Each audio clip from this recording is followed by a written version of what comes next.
Oh, there we go. Let me turn that off. 1, 0. All right, thank you all for being here. I just stopped it because the music seemed to time out pretty nicely there at the end. And as always, I love to know where everybody is watching from, because we're going to have a whiz-bang of a show today. Whiz-bang. That's a term I don't use too much here on the show. A whiz-bang of a show. Welcome, everyone, to today's show. I am here to talk to you about, let's do me over, the YoloBox Extreme.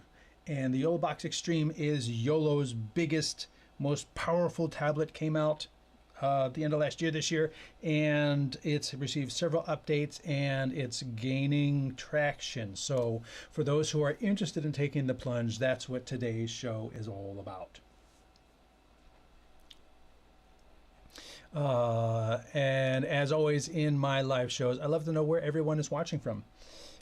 Because we're live around the world, and if you are watching on Instagram or Facebook or Twitch or YouTube, let me know where you're watching from.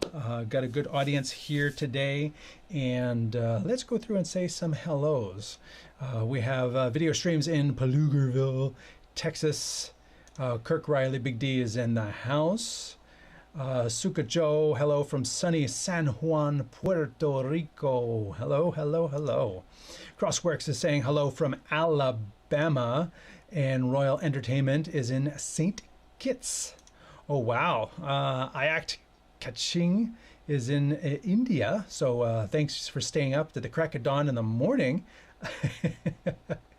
Let's see, anyone else? Oh, right. So those are the hellos we got so far. And because this is focused specifically on this one topic, I didn't ask for general streaming questions, but I did ask you, what is your favorite YoloBox feature?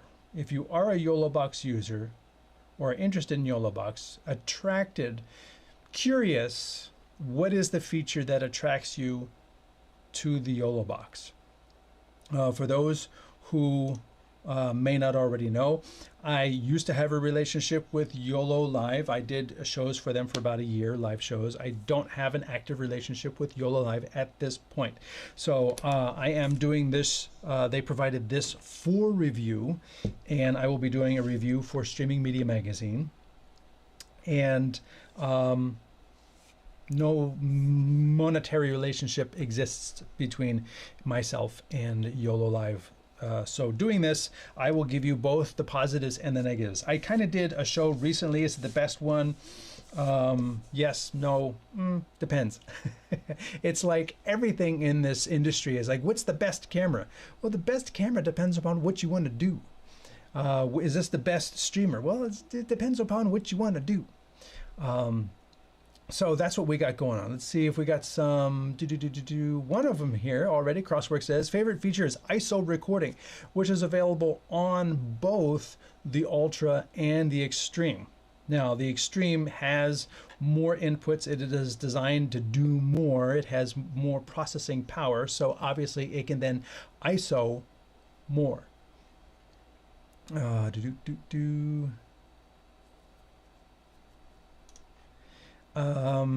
know you're talking of the Extreme. Can you share any scenarios using the ATEM SDI with the YoloBox Ultra?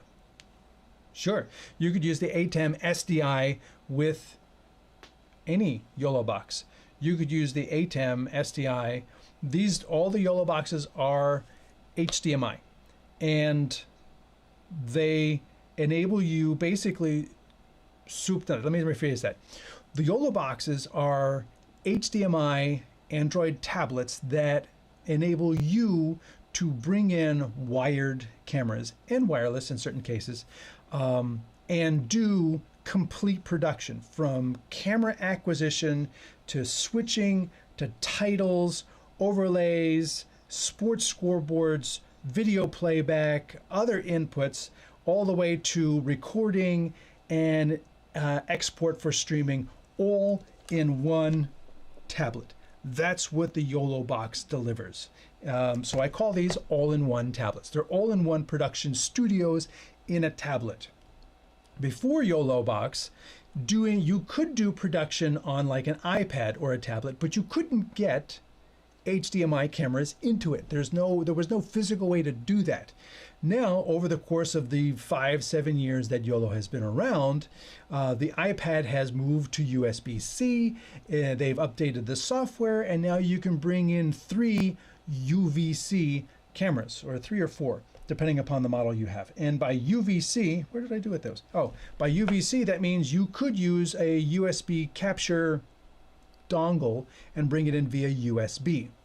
The quality of that is not going to be the same as bringing in HDMI directly, which is and has always been the appeal of the YoloBox, is the fact that it has physical inputs right here. No dongles, no converters. It's just plug it in, it shows up. There it is. That's the magic of these things.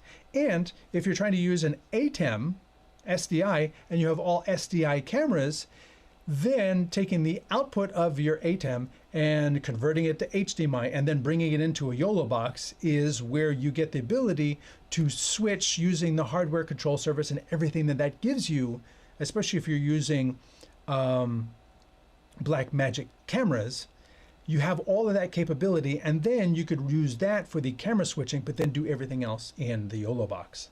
So could I share any scenarios? Well, I am using an ATEM right now. So if I go to, let me take that title off.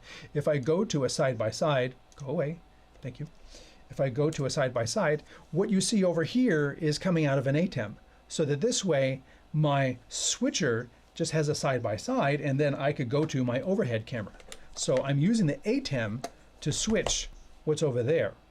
And then I use my Director Mini to switch the show and put the graphic at the bottom and do the green screen replacement. That's what I'm using here. And that, in that box over there, let's just say you wanted to see the PC. There's the PC and my YouTube channel. So that's what I'm using to switch over there. And that's what using an ATEM can do in conjunction with the YoloBox. So if you're new to the channel, if you're watching me on Facebook, Twitch, or Instagram, then know that the StreamTek channel on YouTube is where you find all the cool stuff, all of it, and including videos, hundreds of videos, live shows. Clicking in the wrong place. Live shows you can see here. There's different playlists and all kinds of stuff, and I even make posts from time to time about what's coming up. So this was a setup for last week's show. So yeah, that's where everything is, and you can see. Oh my goodness, look at that! I'm live right now, and that's where you can find everything. Also, I write for Streaming Media Magazine. So if you're into the streaming business, you can go to streamingmedia.com and sign up for newsletters there. They're free. And see different reviews and everything. And then if you want to reach out to me, if you're looking for consulting, which I do, help you pick the right thing, knowing exactly what your specific needs are, you can go to the contact us page right there at streamtek.us. So that is the blurb, and that is a demonstration of side-by-side.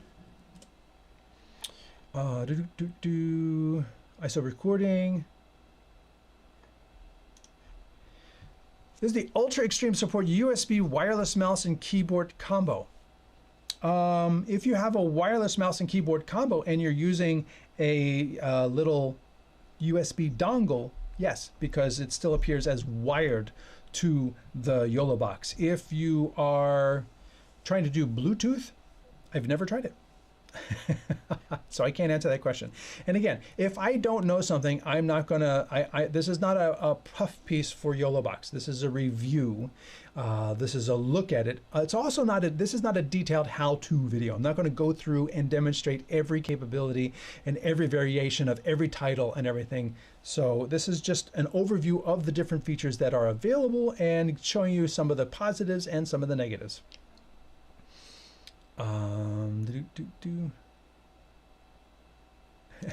But another question, where do you get your intro music? That was provided by Facebook. Facebook has a creators area where you can download pre-cleared music. So that's where that music came from. And interestingly enough, Facebook then several months later hit me with copyright claims for using the music that Facebook provided. Facebook is like the worst for streaming. Mr. Simpson says hello from Southeast Asia. Thank you very much. Love the YoloBox Extreme. Will YOLO Live take my YoloBox Pro as a trade-in? They don't have a trade-in program.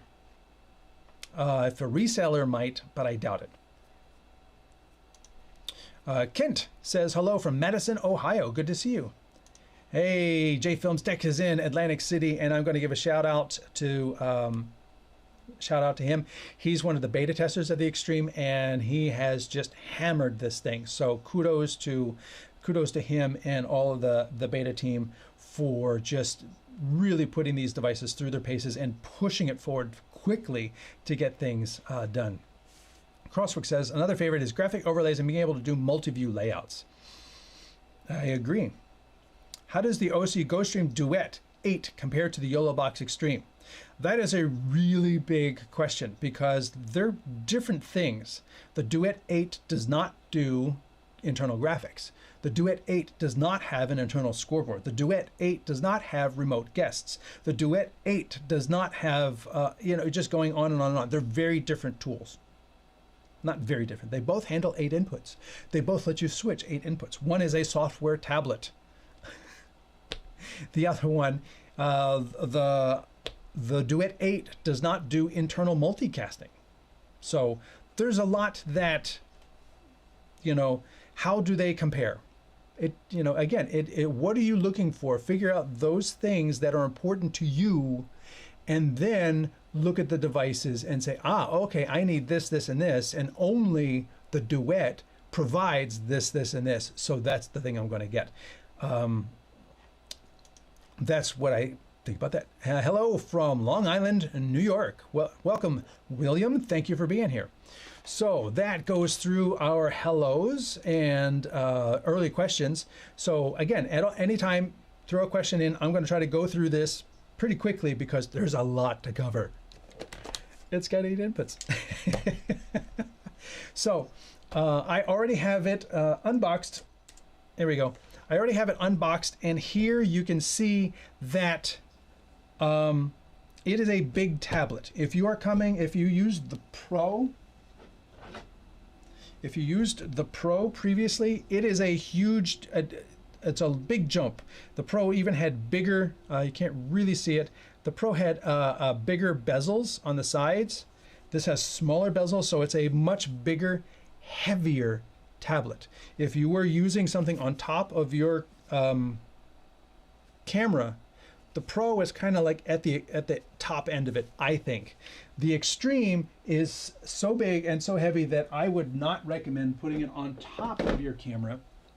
I would instead say you're gonna just picking it up. Instead, I'm going to say this is something you would maybe sling. You would put it in a case and hang it from the bottom of the tripod, or you rest it on a table, because once you start hooking all these cables into this device, there's a lot going on, and there's a headphone jack on the bottom. So there's one more than all of this. So let's quickly go through this. Let's go to my side camera here. Right over here, you have your HDMI inputs, and you have 1 through 8 and 2 HDMI outputs. Down here at the bottom, you can see 1, 2, 3, 4, 5 of these are labeled 4K, and they will also do HD. 3 of these are labeled HD, and they are not 4K. So it's not an 8-input 4K switcher. Let me clarify that. It's not 8 4K inputs. It's 8 inputs. It can do 4K, just not from all 8 inputs. So, and what the advantage that the 4K gives you is, yes, you can actually take in, cut, record, and stream in 4K. It's one of the few tablets can do that. The Ultra can do that too. But it's not going to do that from all of the inputs. it will also do all of that in HD or 720p, you know. So what I like to say is the fact that it's built for 4K gives you added capability in HD, because it's got the processing power to handle 4K in terms of pictures and background and processing and green screen and all that stuff and ISO recording. But at the same time, there are still going to be limitations. And as we go through this, you will see that it will tell you they can only do so much. You're still dealing with mobile chips. This is not a desktop computer. You cannot just throw a bigger graphics card in here. You cannot add more RAM. You cannot upgrade the processor. You cannot do any of that. And in fact, it doesn't have any internal recording at all. You have to add an SD card or a USB stick for your source media or recording. By itself, it can, you know, it says it can record, but you have to provide the media. The internal media that's in here is just for the operating system and the app, not for you. So no new questions coming in. We're going to continue along. So we got those 8 inputs. Let's continue with the side by side and over here. So we have the, let's see if I can get the tilt correct here. We have an Ethernet connection, which is also very, very critical, because your most reliable connection is going to be a wired connection. Wireless is great. Yay, wireless is, you know, but wireless can also be directly interfered with by other wireless in the area. So if somebody's going, if you're at an event and there are Teradek or Hollyland wireless video transmitters and receivers, they're on the same frequencies as Wi-Fi, and they are just going to terminate anything on certain channels. And if you try to use the Wi-Fi, it's got Wi-Fi antennas. This one has external Wi-Fi antennas, or you could just use the built-in Wi-Fi. And you're in a competitive area, that Wi-Fi signal is going to be compromised. So I always recommend going on a wire whenever you can. And next up, we got 2 USBs. These can be used for additional cameras. You know, like if you wanted to have another HDMI input, or like we were just talking about, using an external switcher that is SDI. You can use an SDI. This is a Magewell SDI to USB converter. So you can take in SDI and bring it in as a USB source. So those are available as well. So you got 2 of those. You've got your mic and line input. Those are 2 different jacks, although people have found that they're kind of at the same level. So it's not, you know, I usually just go into the line input so that I don't overmodulate it, and then I adjust from there. You have 1 type C connection, which can be used for a dongle, a dock, another input, a USB-C webcam, whatever you want. And then you have another USB-C that has a little battery icon that is just power. Nothing else. You cannot connect anything else. Well, you could, but it's not going to work. That is your power input.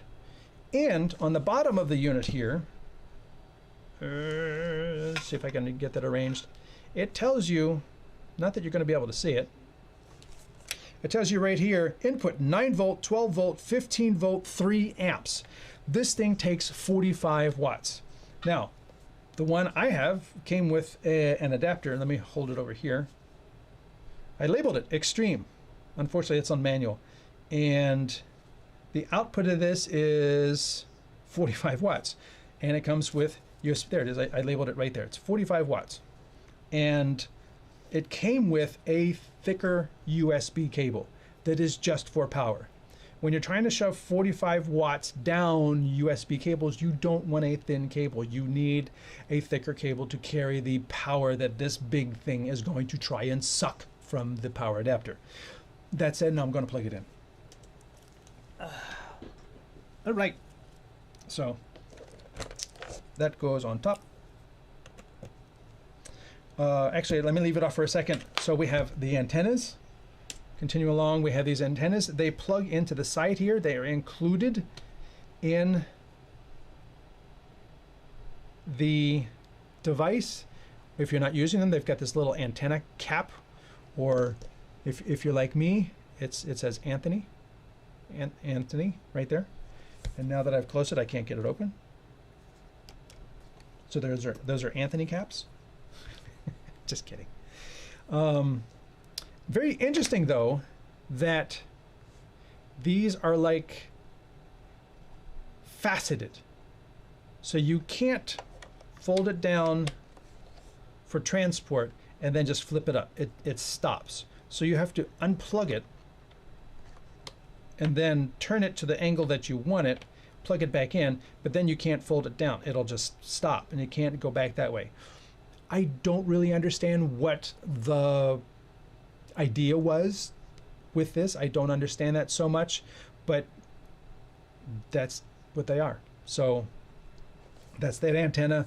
Along the bottom, get a big power button. One 1/4-20 threaded hole. Your SIM slot, because it does internal cellular, again, which most physical hardware switches don't do. You have an SD card slot for your media and your headphone jack. So while we're talking media, I am going to stick in my SD card right there.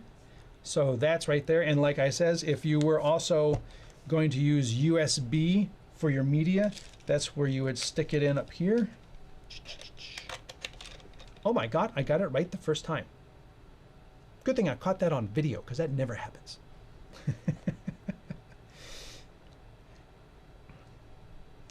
And so that's what you would do. And I have done that.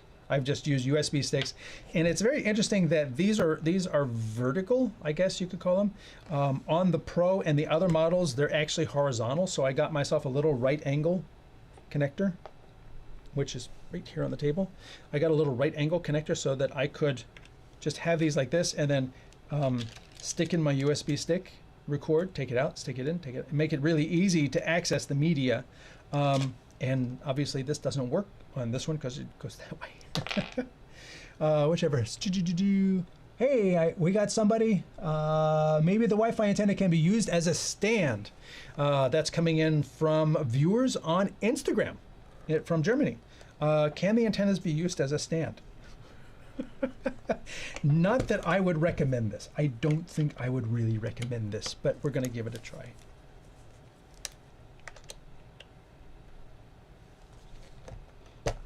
Yes. Yes, these actually can be used as a stand.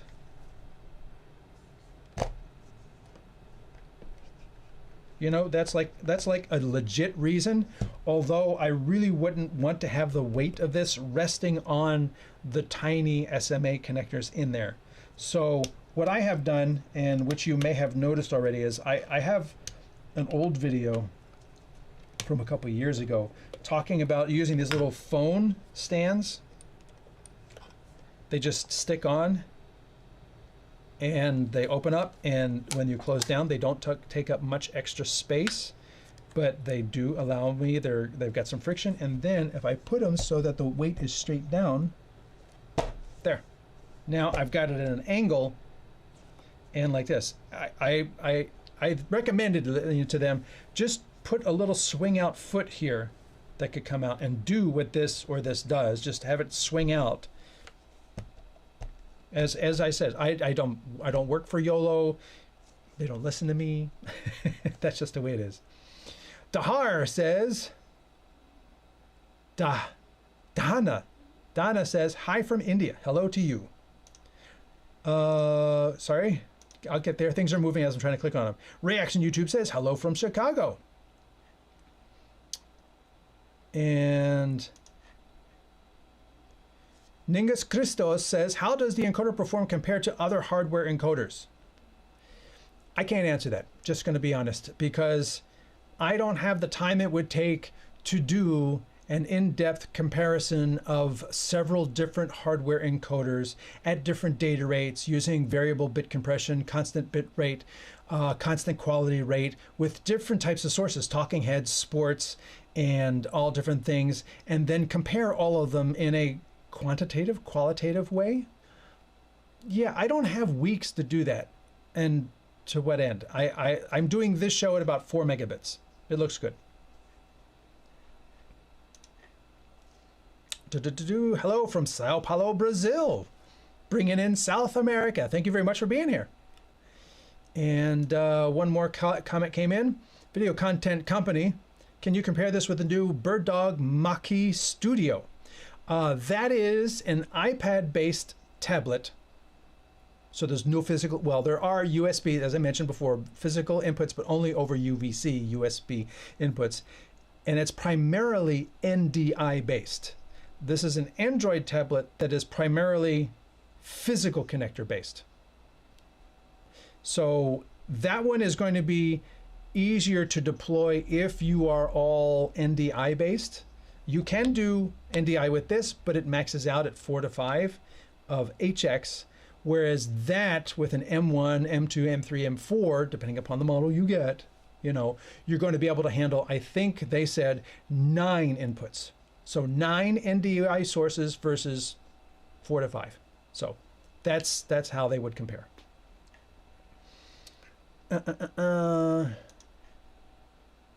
Is there any 4K quality difference between the Ultra and Extreme? Very good question. I like this question. I actually don't know. I would think that it is likely the same chip. I don't have data. Like I said, I don't work for YOLO. I don't have inside engineering information. So I don't know what the actual chips are inside the 2 different units. And if they are the same chip, or if this one just has 2 of them, or this one has a higher quality, a higher level chip than the one that's in the Ultra, the encoding should be the same if the same content at the same data rate is used. Is it compatible with a touchscreen monitor? I think so. I don't know. I don't have one to test. Yep. Didn't mean to put that one up there. All right. And we've got a hello from Austria. Thank you very much for being here. We've got a very good show. We're going to continue on. So we haven't even turned this on yet, and a half hour has passed. So that is the overview of all the different ports. There's nothing on the side, so you can't mount it vertically, and you can't mount it vertically that way. And I think that also goes to the fact that at no point has the Ultra been marketed as a vertical. I'm sorry, the Extreme. And at no point has the Extreme been marketed. Of course, I'm going to get a call in the office while I'm doing the show. At no point has the Extreme been marketed as a vertical production platform. The Ultra has always shown horizontal, vertical, and just monitor mode. The Extreme has not. So it is not designed with 8 inputs. You're really not going to try to switch 8 inputs into a TikTok. You will, however, definitely have times when you want to switch 8 inputs into a horizontal live production on YouTube. So this is a horizontal production tool from the ground up. And I think at this point, we should turn it on. 2, 3, go. I hope that did it. If not, push it again. Boom, boom, boom, boom. We'll try again. There we go. Maybe that'll help. Maybe the battery died. Hope not. I did use this just last week for a multi-camera live show at the Texas Production Expo in Dallas, Texas, or Grapevine. And I chose this for several specific reasons over other tools. Key reasons I chose this was, is it booting or not booting? Is this ignoring me? Okay. Yeah, I know it's charged. 2.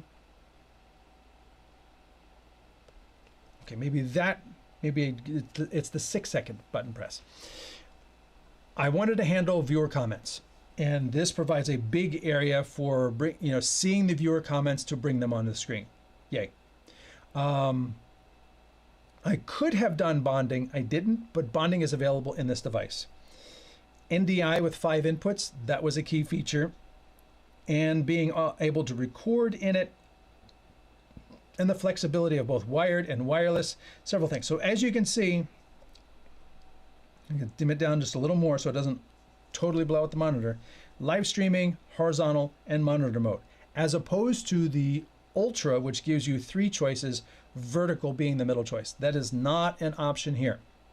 So if you're looking at the Extreme, you're looking at horizontal production. That is what it does.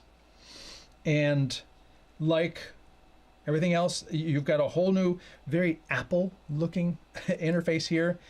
I'm signed in. You could add platforms. This is where you add the different platforms that you want to go to, your different connections. You can have Wi-Fi, Ethernet, cellular, and like I says, those USB ports. If you had a cellular dongle like this, you could just put your SIM card in and see, I got it wrong the first time. So then all of a sudden now you're going to have 2 cellular connections plus Ethernet.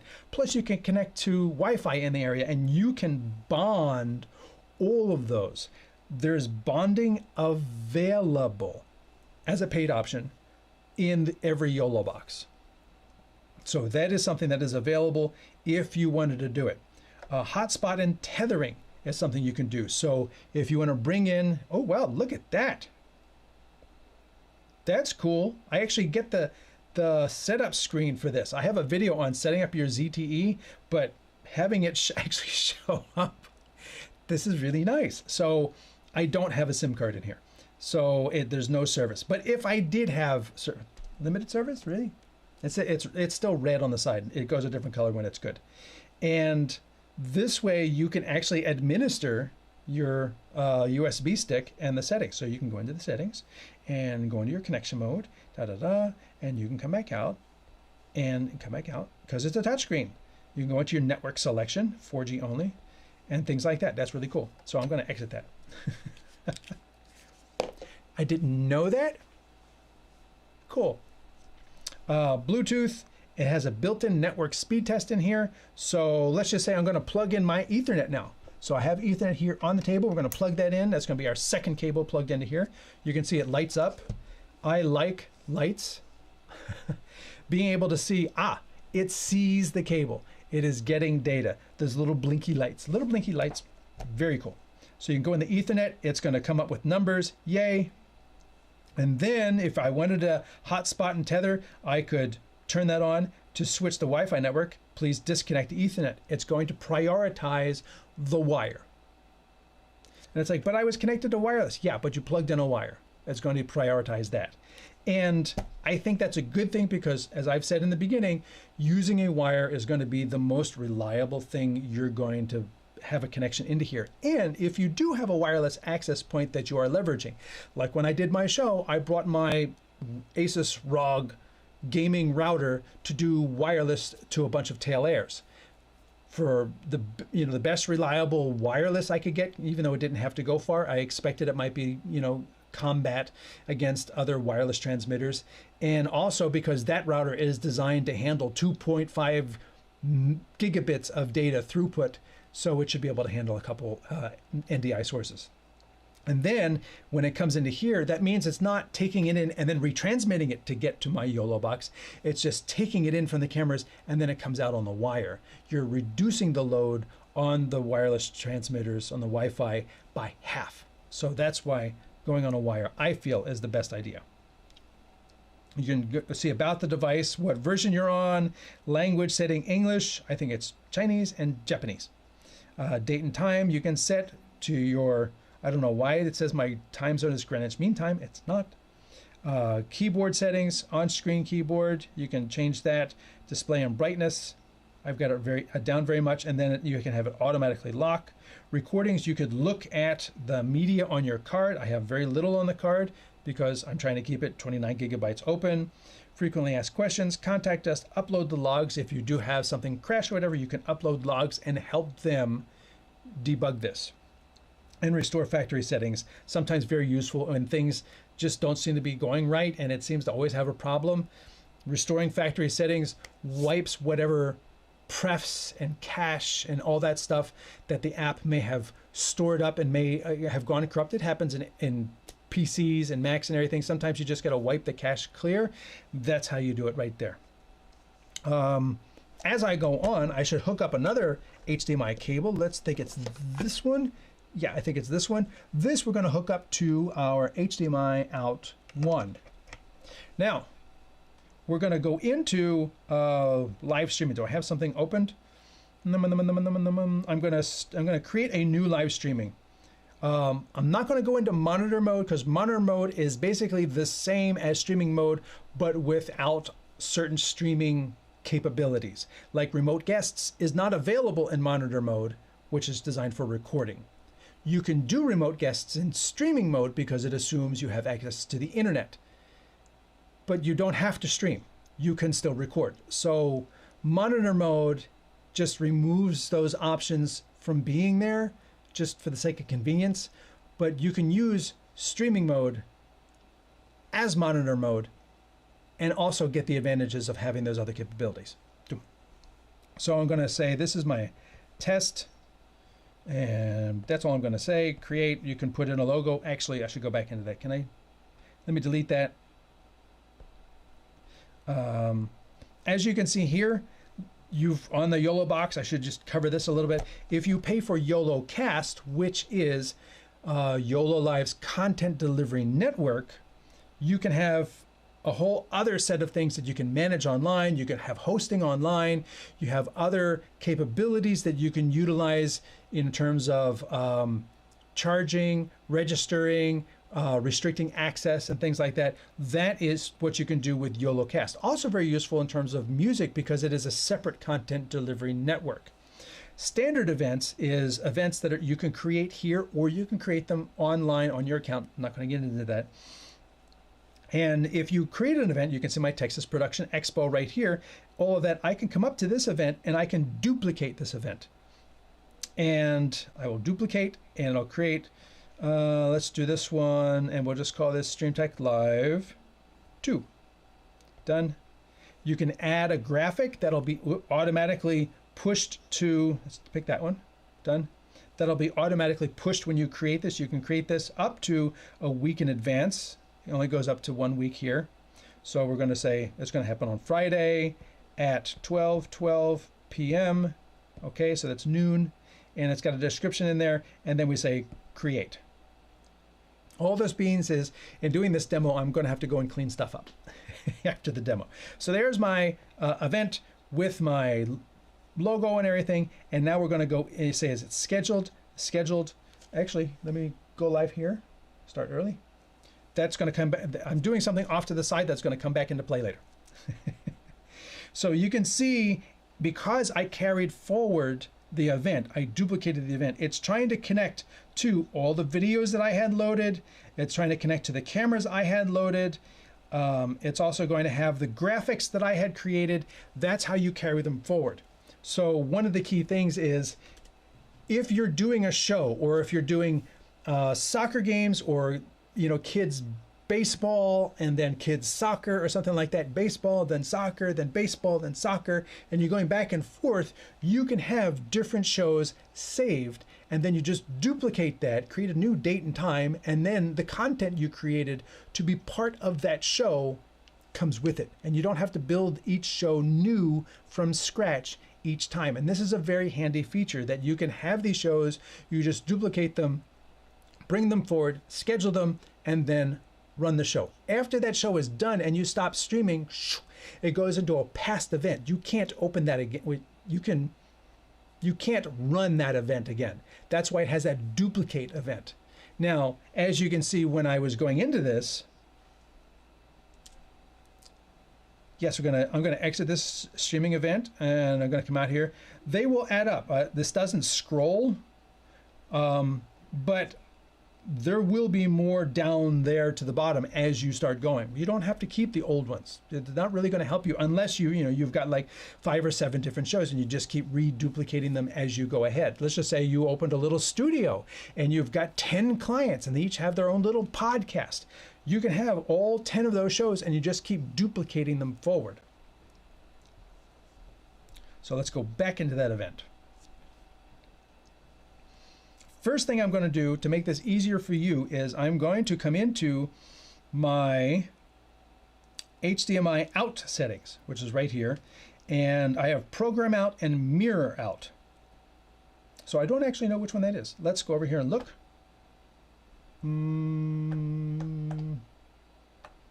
It's not there. Let me change that 1, 2, 3, 4. 1, 2, 3, 4. Oh, it's black because that's program out. Okay, good. So we are going to change that. It's actually correct. So that is showing you the program out. I'm going to change it to mirror out. There you go. Now you can see over here that top one is HDMI output 1, and the bottom one is HDMI output 2, which I'm going to set to program out. Now you can see other options here. I can have program out. I can have a multi-view. So if you have another director who's calling the shots or something like that, and they just want to see all the different sources, you can have that.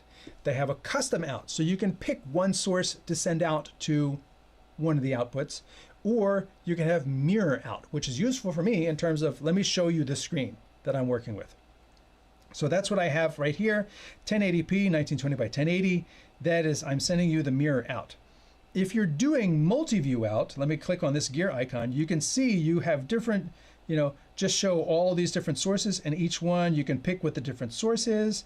Do you want borders are on, borders are off? You want the source name on, source name off, audio meters on or off, and then you can have just 4, 3, and a few more, a bunch of things, and program really big, preview and program, or program and 2 sources, or just all these. So you have 1, 2, 3, 4, 5 different options. I would probably stick with something like that. Done. But I'm not going to use the multi-view out for this. I am just going to use the mirror out so you can see what I'm doing on the screen more clearly as I select things. So let me close that. We have, hello from Austria. I think I got you. Mike Sabatini says, hi from LaSalle, Illinois. Have you tested the reliability of the hotspot on the Director One for using two-tail air with NDI? I have not.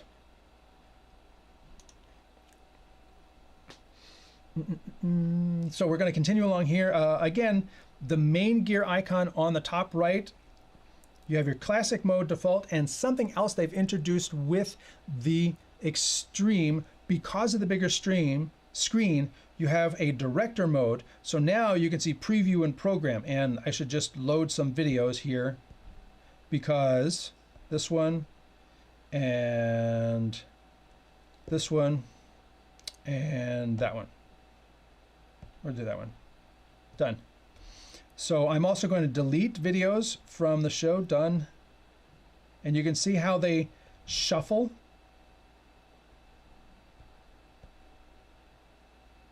And this ordering that you're seeing happen, the videos I added are at the end. I'm going to delete the USB-C camera. I'm going to delete HDMI 8. Actually, I'm just going to delete all these right now because I don't have anything connected. Those cameras are all in the cases right now. I kind of wish you could delete a bunch of things. But then again, if you were creating a show from scratch, you wouldn't have duplicated. But I wanted to demonstrate to you the value of duplicating an old show to carry forward all of your media. Now, these video clips are not on this SD card, so it was not able to just load them in. So now you can see over here on the left, I've got my preview. It's not in program. Program is still black. So I have to hit that little button in the middle. Let me do this. You have to hit this little button right here. This is preview to program. And I hit that and it takes it over. And then I can put something else in preview. You can see right here, it's got a back and forth icon. So if I hit that button, it'll swap them. You have an A/B switch. So if you have a talk show and you have your host and your guest and they're having a conversation back and forth, you can just keep hitting that button to swap those things back and forth, back and forth, back and forth. If you wanted to fade, however, you have to click the little window icon, then select fade, then close the little icon, and then you can fade.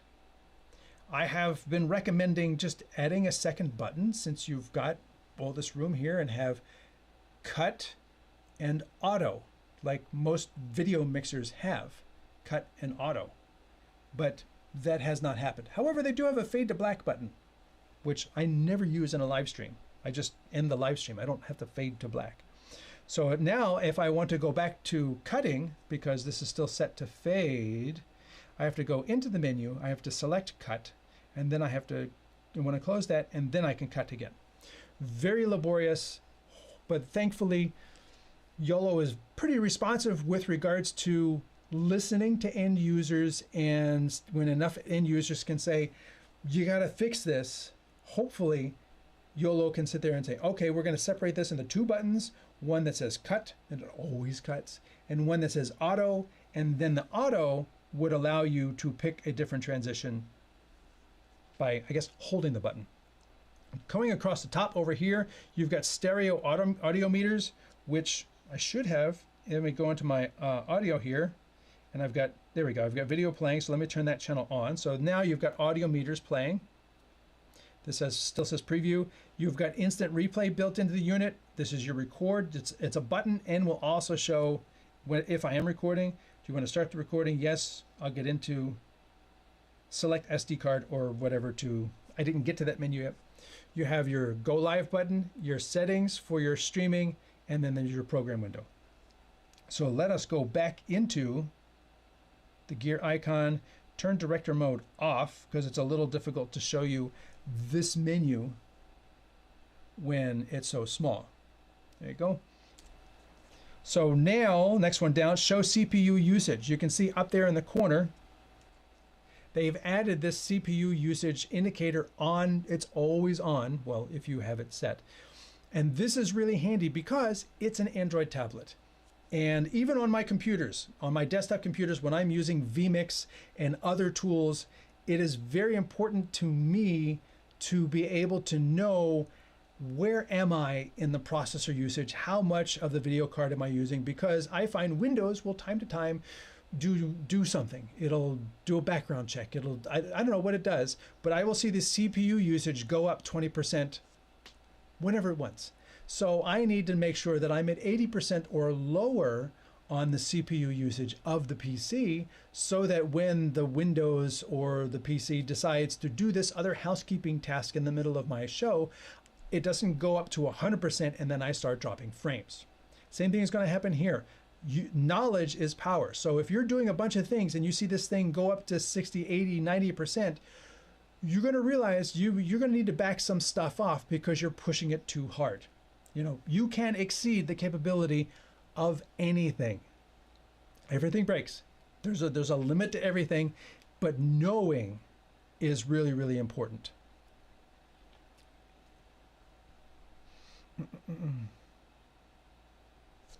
So next up is the streaming mode. Right here, we're going to talk about the streaming mode. It comes up with this weird, it's got an arrow like it's going to go somewhere else, but it doesn't. It comes up with a little pop-up, so it's inconsistent in the interface right here. You can use YoloLive's multi-streaming service or direct single platform. So if you want to go direct to YouTube, you can go direct to YouTube. If you want to multicast, you can use YoloLive's multi-streaming service, and that's included with every single YoloBox since the beginning. So you can send one stream at 5 megabits to 3 destinations, and it's included. That saves you from having to have 15 megabits for 3 destinations. So people were asking, well, what's the difference between this and a duet? If you want to send 2 streams from the duet, that's going to be 10 megabits. If you want to send 3 streams from here, it's only going to be 5. So that's one of the key differences, is that it includes a multi-streaming service. You don't have to use it. You can send to one output and use, you know, Vimeo or something else for multicasting, or as your content delivery network. You can do it that way, or you can use the multi-streaming service. It'll give you 3 outputs. If you need more, then you can sign up for YoloCast. Close that. Streaming encoding. There's multiple encoders in this unit. So you have streaming encoding, and then you have recording, which is separate. So you can come into here. I'm trying to touch it. It's ignoring me. Okay, so I'm touching the top there. Let's go back. Did it finally open? Yeah, encoding settings. So at the top, streaming encoding live, NDI out, and SRT out. So I'm doing 1080, 30 at 4 megabits, H.264, constant bit rate.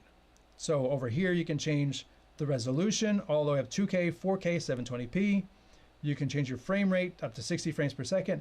Now, Can you do 4K at 60? Yes, you can. It's going to increase, as you saw, the bit rate changed automatically. It says you're probably going to want 24 megabits a second there. And then if I come over here and go back down to 1080 at 60, it says 6 megabits. If I say 30, it goes down to 4 megabits. Obviously, these are suggestions. You can drag this slider any, wherever you want. And of course, there's even more settings. So you can come over here and also change from H.264 to H.265 HEVC, which gives you roughly 40% better or 40% less data. So you could change the HEVC at 3, 2.5 is going to give you the same quality as H.264 at 4 megabits. So this is especially important if you're using cellular, so you're transmitting less data, which is more reliable to get through. And then you can choose constant bit rate, constant quality, or variable bit rate. 3 different ways to encode your stream. And then down here is your record encoding. So this is for your record and your replay. So I can stream at 1080p right here, but I can record internally at 4K because you have 2 different encoders. That's the key difference. Now, there's notes in this thing all over the place. Once the streaming starts, you can't adjust it while you're still recording. You can't say, oh wow, I'm if I'm streaming at 4K, oh no, it doesn't seem to be getting through. Can I just adjust this slider while I'm streaming? No, you can't do that. So you'd have to pause for a moment, come in here, adjust the slider, and start it up again before YouTube or whatever content delivery network closed down the stream. So that is the record setting. Video source switch. So you can click the switch or double click the switch. I just click the switch so that if I'm over here, I can just tap, tap, tap. So that's what I'm doing, is I'm just tapping the screen once. Or you can double tap so that if your hand just accidentally brushes the screen, you're not accidentally switching. Director mode is there again as well. Local video settings. It's giving you a summary, but resume the first frame and pause when switching. So this video, which is a countdown, when I switch to this one, you can see it resets to 15 minutes and pauses. Whereas if I go over here just to pause, like if I want to talk about a video, if I switch back to this one and it counts down and I switch away, it's going to stay at 14:57. It's going to, and this one stayed where it was too. It's paused, and I come back over there. This one continues, and when I come back to this one, it's going to be almost at the end, which is where it was when I left it. So that means it's just pausing, and then you can have it stop at the last frame, which is what it just did. It's at the last frame, so it just stopped, or you could have it loop, which is really handy for videos like this that go in the background, and boop. Okay, don't loop, fine. Resume the first frame and pause. I like to have that. Let's go back over here, come back up there, and have it reload this one, and we'll see if it's going to loop while I'm doing something else. So your HDMI 1, 2, and 3 settings. These are those 3 HDs that I told you about. Let's take a look at this, almost there. I have them set to 60 frames per second. When you plug something in, and there it goes. So you see, I just had to exit it from how it was loaded before, come back in, and it just looped automatically. So I'm going to take a cable. I'm going to plug it into input 1, and it comes up with an alert. Let's go back to here. Detected a signal. This port requires manual input for frame rate selection. So you know what your HD input is, but for inputs 1, 2, and 3, you're going to need to tell it what it is. It's not going to automatically know that 60, 50, or 30 frames per second. It's going to assume, 1, 2, and 3 only supports 1080, not 4K. And if you're going to, when you're connecting fewer devices, use 4, 5, 6, 7, 8, which it uses a different chip that automatically detects what you're feeding it. But if you needed these, they're here. So I can say, yes, this is coming in from a laptop. It's 1080p, 60, and that's it. We come over here and we say done. Now, as you can see, I've got this input. It's a little distorted because the player is all messed up. I have to look into that and see what's going on, but disregard that. It's a source. Continuing down here, we've got HDMI out, which we covered in the very beginning, where we got program and our mirror outputs. As you can see at the top, one thing I didn't talk about before is you can actually manually determine the frame rate of your output, so that if you have a monitor that's waiting to be told what the source is, this will tell it. I am 50 frames a second. Boom. I am 60 frames a second. Boom. We're gonna come out of that. Next up is USB-C out, which is right here. USB-C out, you can turn that on, and that's going to start the encoding. That encoding doesn't happen until you turn it on because it takes processing power to encode the video for a UVC output to go into another computer. And then you can have it flip horizontal, but most everything you're going to feed it into also has flip horizontal, so you probably don't need to do that here. Next one up, NDI out. Speak a little bit about NDI. NDI is boy, it's a busy day here in the office. NDI is a standard created by NewTek. NewTek was purchased by Vizert, so now it's owned by Vizert, and a licensing fee needs to be paid to them for using the NDI protocol. NDI puts video and now audio on a local area network and can also shoot it across the internet. NDI will not be available by default because it's an option that you pay for. If you do pay for the option, then NDI is activated on this device. If you sell this device, that license goes with it. If you want to use a different device, you can't take it off of this device and put it on that device. It's once you turn it on in this Extreme, in this unit, it stays with this unit. When you activate it, all of the NDI features are activated in this device, both output and input. So it's either on or it's off. You either paid for it or you didn't. If you are all completely wired and you don't need NDI, then you don't need to pay for it. It's an option that other people are going to want, but you're not forced to pay for it to be included. Some people don't like, well, why are they nickel and diming me for NDI? I already paid so much money, because it goes to, I would like to say the NDI organization, but it's not a separate organization. It's still owned by Vizert. SD card management. So you can see this is how much space I got in there. Portable storage management. I got nothing connected. Mobile web control.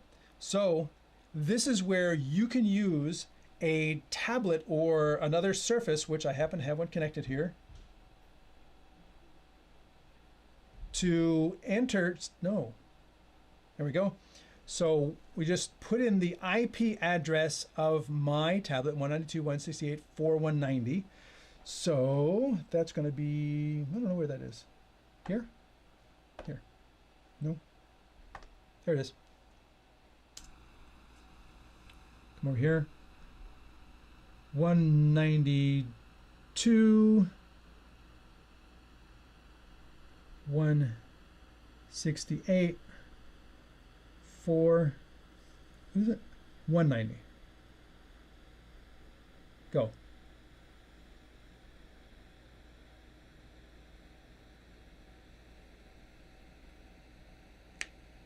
That should work, unless I'm on the wrong wireless. Should be in airport mode. Yeah, it's the right one.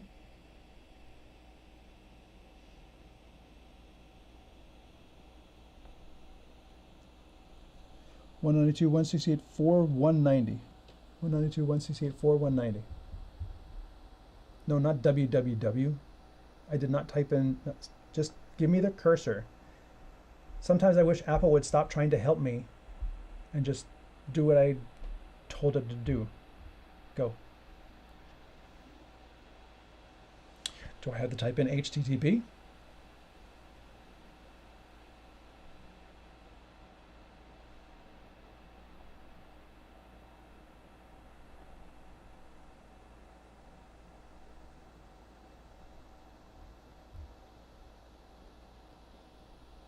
Okay, done.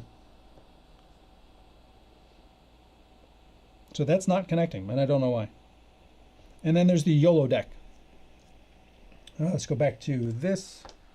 That's not connecting. I don't know why. We have the YOLO deck. The YOLO deck is YoloBox's own StreamTek. I had a StreamTek here. It's their own StreamTek. So very, very similar. With little screens behind the buttons and USB. Little difference is this one, you can unplug the USB from the YOLO deck. It's behind it, not underneath it. It uses a lightweight cable, not a very heavy-duty USB-C cable. And you plug it in to the USB-A port of the YoloBox. These work on the Ultra, the Extreme, and I don't think the Pro yet. We keep waiting. And it will automatically populate, let's go to my overhead. It will automatically populate with video inputs, overlay inputs, page, and if this is not default, this is from the show that I had already created. So it has my video sources 1, 2, 3, 4, 5, and my overlay sources 1, 2, 3, 4, 5. It auto populates like that. I'm going to say configure. So you can see source 1, 2, 3, 4, 5, overlay 1, 2, 3, 4, 5. Let's get that directly. You can see you can add a page with more content, go back to page 1. So you can cycle through those pages with the little arrows on the bottom. And over here on the right, all of these are the different things. So if you've programmed an Elgato Stream Deck, you kind of get the idea, like these are things you can pick. So if I wanted to do an overlay, there's all my overlays. Now, it comes default with these, but if I didn't want to have 5 video sources, I could just grab this 5th one, drag it over here to the right, and now it's trashed. Delete. What do I want there? Oh, I want to have my background music on. So here I'm going to take the play pause, and I'm going to put that on that button. Boom. So now I've got that as my 5th button in the upper right hand corner to just play and pause my background music. That's pretty cool. It's just right there as a button. So whenever we want to go to commercial break, hit this button. Hey, we'll be back after this. Boom. So that's always available as a button. And then when I hit save, it updates. And now you can see that little blue button in the corner right here. I'm going to go to overhead. You can see that little blue button right here because that is what I just added. So that's how fast and easy it is to update this thing. If you wanted to change your transition, you can't. It's the transition method. I don't know how that's going to work. So let's click that. Let's drag that into here. Translation. It's interesting. It says translation, not transition. Okay. We're going to say save. Now it says cut on the bottom of my button here.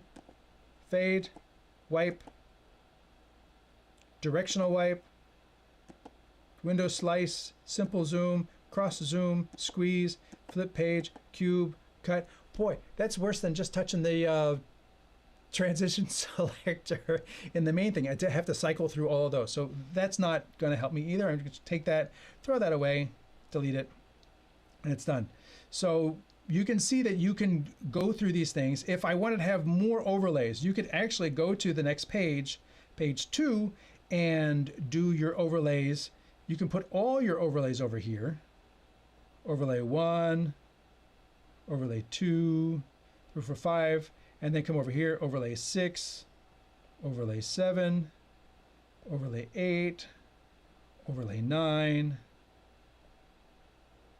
overlay 10. And now those are available on page 2. Save that on page 2. And now on my YOLO deck, I can go to page 2. You can see I've got all my 1, 2. I didn't do the rest all the way out to 10. 10 does, there's not a 10th one, so I'm just putting the 10 there. And then I can go back to this, switch my inputs, go to an overlay, go back to my inputs, and that's how you would switch between your pages with the little back and forth arrows. And that's, in general, how easy it is to program the YOLO deck to be up and running. I don't need, like with a StreamTek, you need a computer. And I know StreamTek just introduced an Ethernet, power over Ethernet adapter that gives you one USB out that will talk to a single StreamTek so that you can glue it to the back and have what a lot of people just want in the first place is just embed something in here so that I can just connect it directly to the device that I'm switching. That doesn't exist yet. So you need a computer, some sort of compute device in between your network and your StreamTek. This one plugs in directly via USB. There's nothing in between it. It has to be physically connected. It's a USB cable. It's not Wi-Fi. It's not Bluetooth. It's not on the network. It's this talks to that via USB, and that's all it is. Can you hook up two? I haven't tried. Boom, boom, boom. Question came in. You know what they are missing in the Extreme? RTMP server, so you can directly send DJI drones Osmo feed directly via RTMP to the YOLO. That is. That's a great segue to our next topic, which is inputs, getting things into the YoloBox. And then, again, if you're familiar with the YoloBox, this is going to be very familiar because the Extreme is just continuing. It's just an evolution, mostly hardware advances in terms of what it can do and how many inputs it has. But for those who haven't seen or used a YoloBox, this is going to be save, export, exit. Yes, we're back over here. So now, on the bottom here, you can see I've got my video inputs that I added. Over here, you can see at the top, HDMI 1, 2, 3, 4, 5, 6, 7, 8, USB 1, 2, 3. So 3 different USB potentialities. So that's 4, 4 is 8, 9, 10, 11. That's 11 inputs right there, wired. Plus video. Now, you're not limited to one video. You can load, as you saw, I just selected a bunch of videos, boom, and they all came in. Images, you can do the same thing with images. I'm going to select images. I can select 1, 2, 3, that one, select a bunch of logos. I'm going to say done. Now, you're only going to see one image because in essence, I loaded a packet. And when I go to this one, now you can see at the bottom of this, I can cycle through these logos or these pages, these images. So if somebody gives you a bunch of images, oh, let's talk about my trip, it's going to load a packet. So you're not taking up all of the screen real estate over here on the left with all of those individual images. You load them as packets. If you want to load them separately, you come over here, you say add images, just that one, done. Now that, now you can load each one separately. And if I touch that one, it's just the one of one.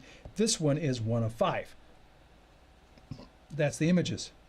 PDF, I don't think I have a PDF on here. Oh, I do. I have slides. Let's go here, done. So I have a StreamTek PDF, so you can see I talk about this one, I can talk about that one. Again, it's like images, but as opposed to random images, they're all collected into a PDF, 16 by 9 wide.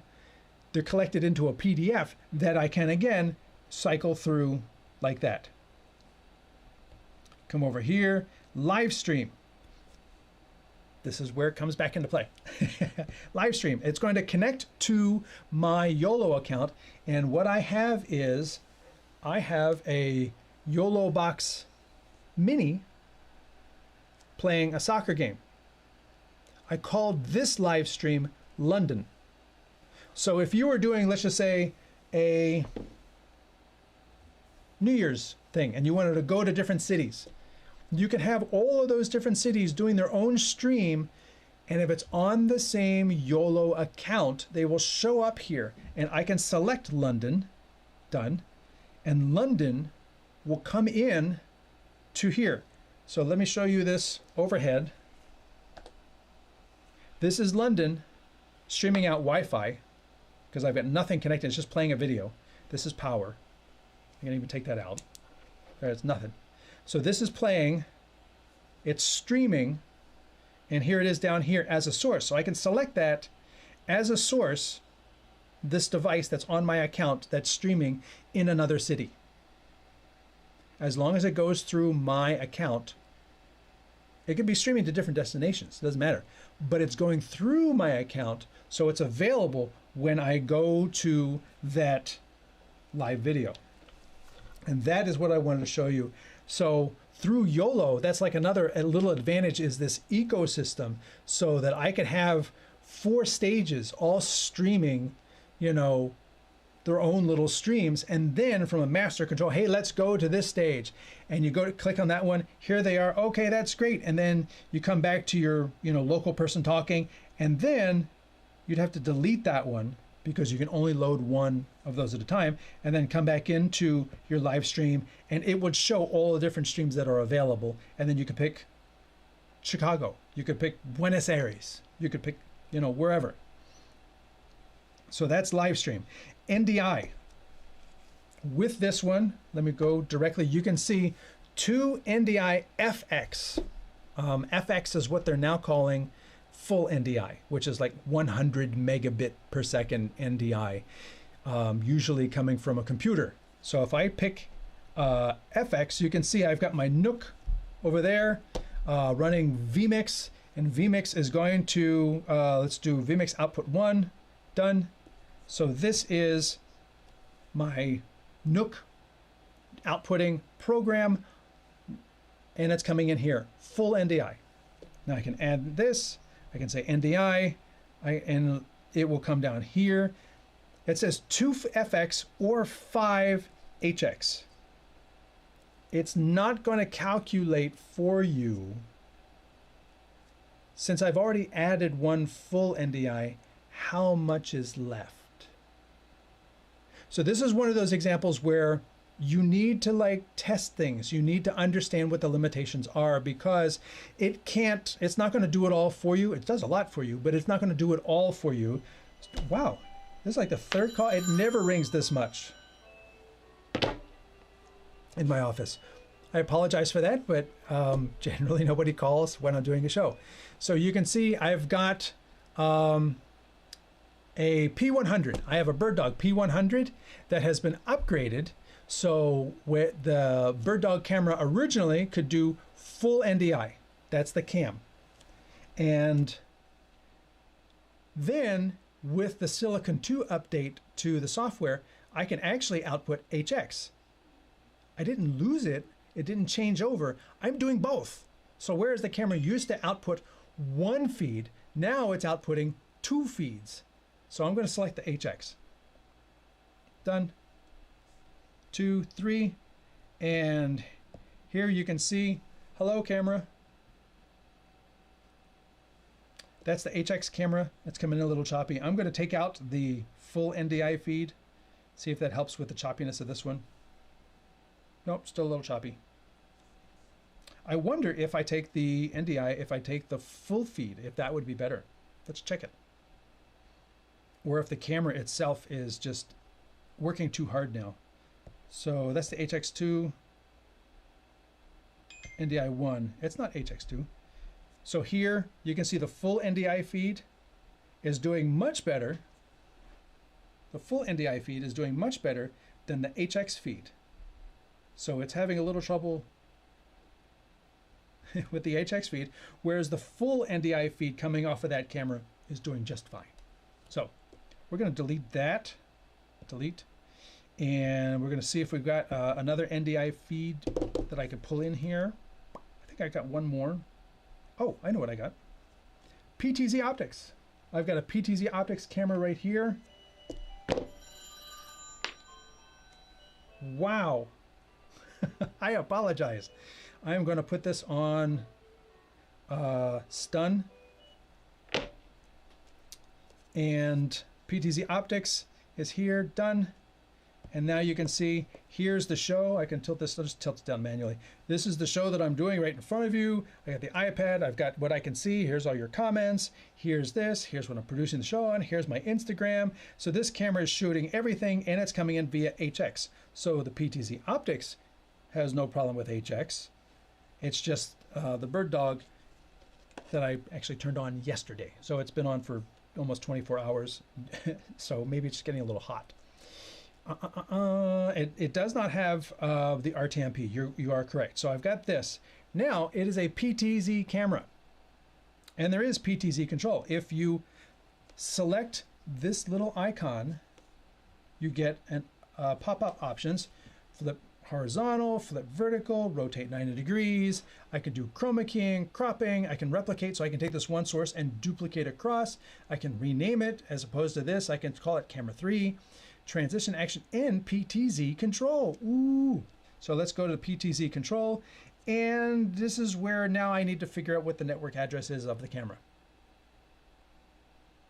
I actually don't know what the network address is of the camera.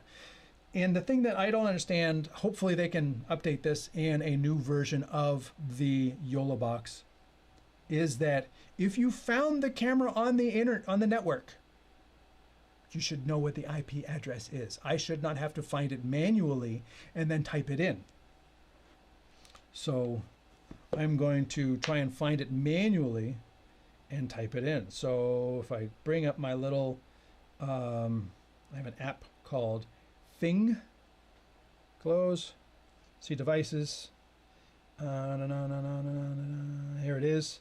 So if you go to overhead, you can see right here, I got PTZ optics 192, 168, 455. So we're going to go back to Pro, put it side by side. 192, thank you for the different view. 168, 4, what is it? 55. Done. Connecting. We're unable to connect your PTZ devices.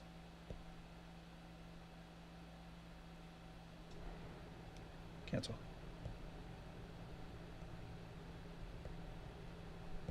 All right, so that's not working either. We're just swinging out here. What about the what about that one? Let's try the bird dog.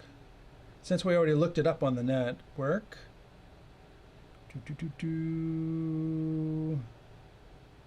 Mac Mini, Epson, FS100, P100 is 192,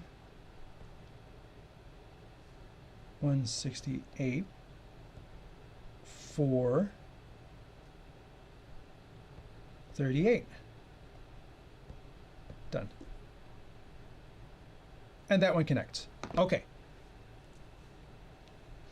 So this is the view from that camera way over there. And if I drag this down, I can control the camera. I can zoom in the camera. Because it is a true optical zoom 10x camera. So you can see low, fast. I can zoom this up a little bit, tilt this up a little bit. I look like I'm a little squished here. And then up here in the top right here, not very big. This is your preset positions. So that's P1. And then I could zoom out. I don't think you can, you can't just, you can't just drag it around. Like, it would be cool if you just like, let me just move it over here, move it over there, and just, you want to just touch it because we're all touchscreen, used to touch screens. So we can bring this down here. That's a good one. We're going to hit a preset. That's P2. So now technically, I should be able to hit P1. There's P1. And go to P2. Zoop. There's P2. There we go. Super cool. Now,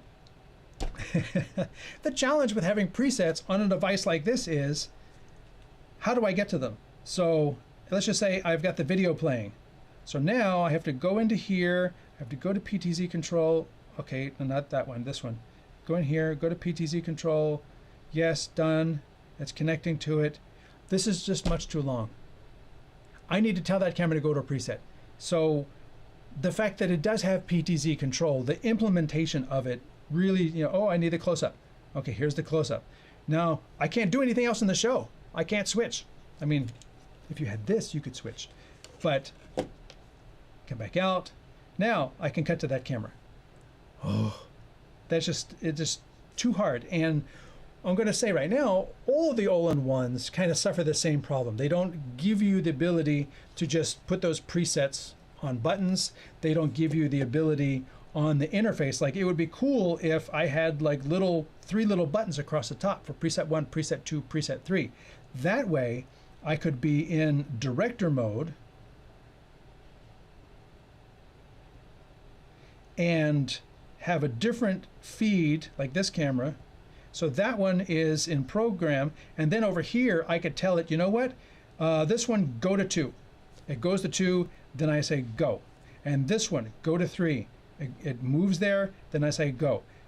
Not having to dive into other screens would be so much more useful, but that's not where it is today. So if you're looking at these devices to be a robust solution for PTZ cameras, I can't say that this thing is going to deliver that for you today. Like I said, I'm going to give you pluses and minuses, and that's one of the minuses. Now, that said, you know, given that is a bird dog camera over there, I could, for instance, I could switch cameras and use bird dog PTZ control. I was going to find devices. There's my P100, there's my Nook, there's my PTZ optics. So I'm going to grab the camera, and there is my camera, there's my feed. Is that cool or what? And then I go to my presets, and I can go to 2. I can go to 1. And this is another key advantage of NDI. That preset is not stored in this device. It's stored in the camera. So I can access that NDI camera from a laptop, a desktop, a tablet, an app, and then I can tell it, go to that preset. I can then say so that's 1, so go to 2, and then I can go to here. I can say zoom out even further, pan over this way, tilt down a little bit. I'm going to say that is, I don't know how to do it because I've never done it on here. Do I push and hold 3? Probably not. Nope, I don't know where it's going. Okay, go to 2. And we'll try that again. But this is just an example of that I can control that camera, or I can give control of that camera to someone else. And they can just sit there with a remote and do it. But doing it in the single device is not going to be device. So save 3. Maybe that's 3. And then I go back to 1. Oh, maybe I moved. Go back to 3. There you go. I figured it out. And then the other cool thing is I could change the exposure and do other things with this camera via this app. So that's one way to solve for it, but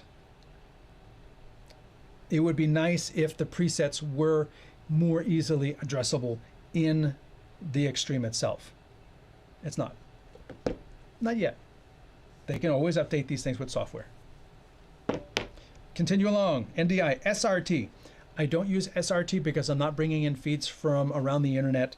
There are a lot of people, not a lot, there's a good amount of people who are using SRT, this thing right down here, they're using SRT, Secure Reliable Transport, to bring in sources that are right there. One of the advantages is you don't have to pay for NDI. But you don't get automatic discovery. You don't get it, you know, there it is, I touch it, it comes in. You don't get PTZ control. You don't get tally going back to the camera. You don't get a bunch of things that are built into NDI, which is built for bringing video on the local area network. That's what NDI is all about. SRT is more designed to bring in a feed from Tokyo, which, as I showed, we can kind of do with the live stream if you have another YOLO device, but if you don't, somebody can send SRT. So you've got SRT and SRT listener. You got to go in here. You got to put in the URLs, and if you have to make sure that those the networking between the two locations is open, and the ports, and that's things I don't get into. RTMP, you can bring in RTMP into it. RTSP, if you have a device that requires SP, and then web. Your web input is if you have some place doing graphics, you can pull that in. Or, you know, sports, there's sports services that are going to do scoreboards, and you can type in the URL of that scoreboard over there to bring in the scoreboard or the data, and that is really handy right there. The other thing, now that's like a web page. So I guess you could, I misspoke. Web is just to bring in a web page. So let's just say you wanted to bring in a web page that you're using for viewer questions. kind of like a bespoke area where people in the event can all go to this web page, type in a question, they can upvote questions, they can downvote questions. You can bring that web page in, and you could say streamtek.us. Yes, done. And that's going to go to that web and bring that page in. Maybe. Or maybe not.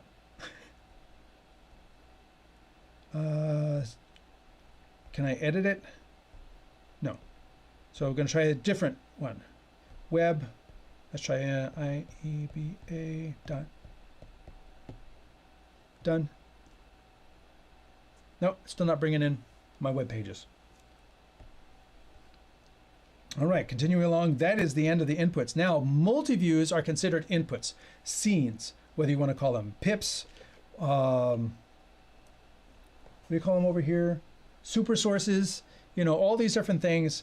You could do a side-by-side. One of the real advantages to the YoloBox is the simplicity of these multi-views. You've got customized, but even the simple ones are just so quick to set up. Let's just say I wanted to do a side-by-side between me and the top view. Oh wait, I got to do, let me bring me in.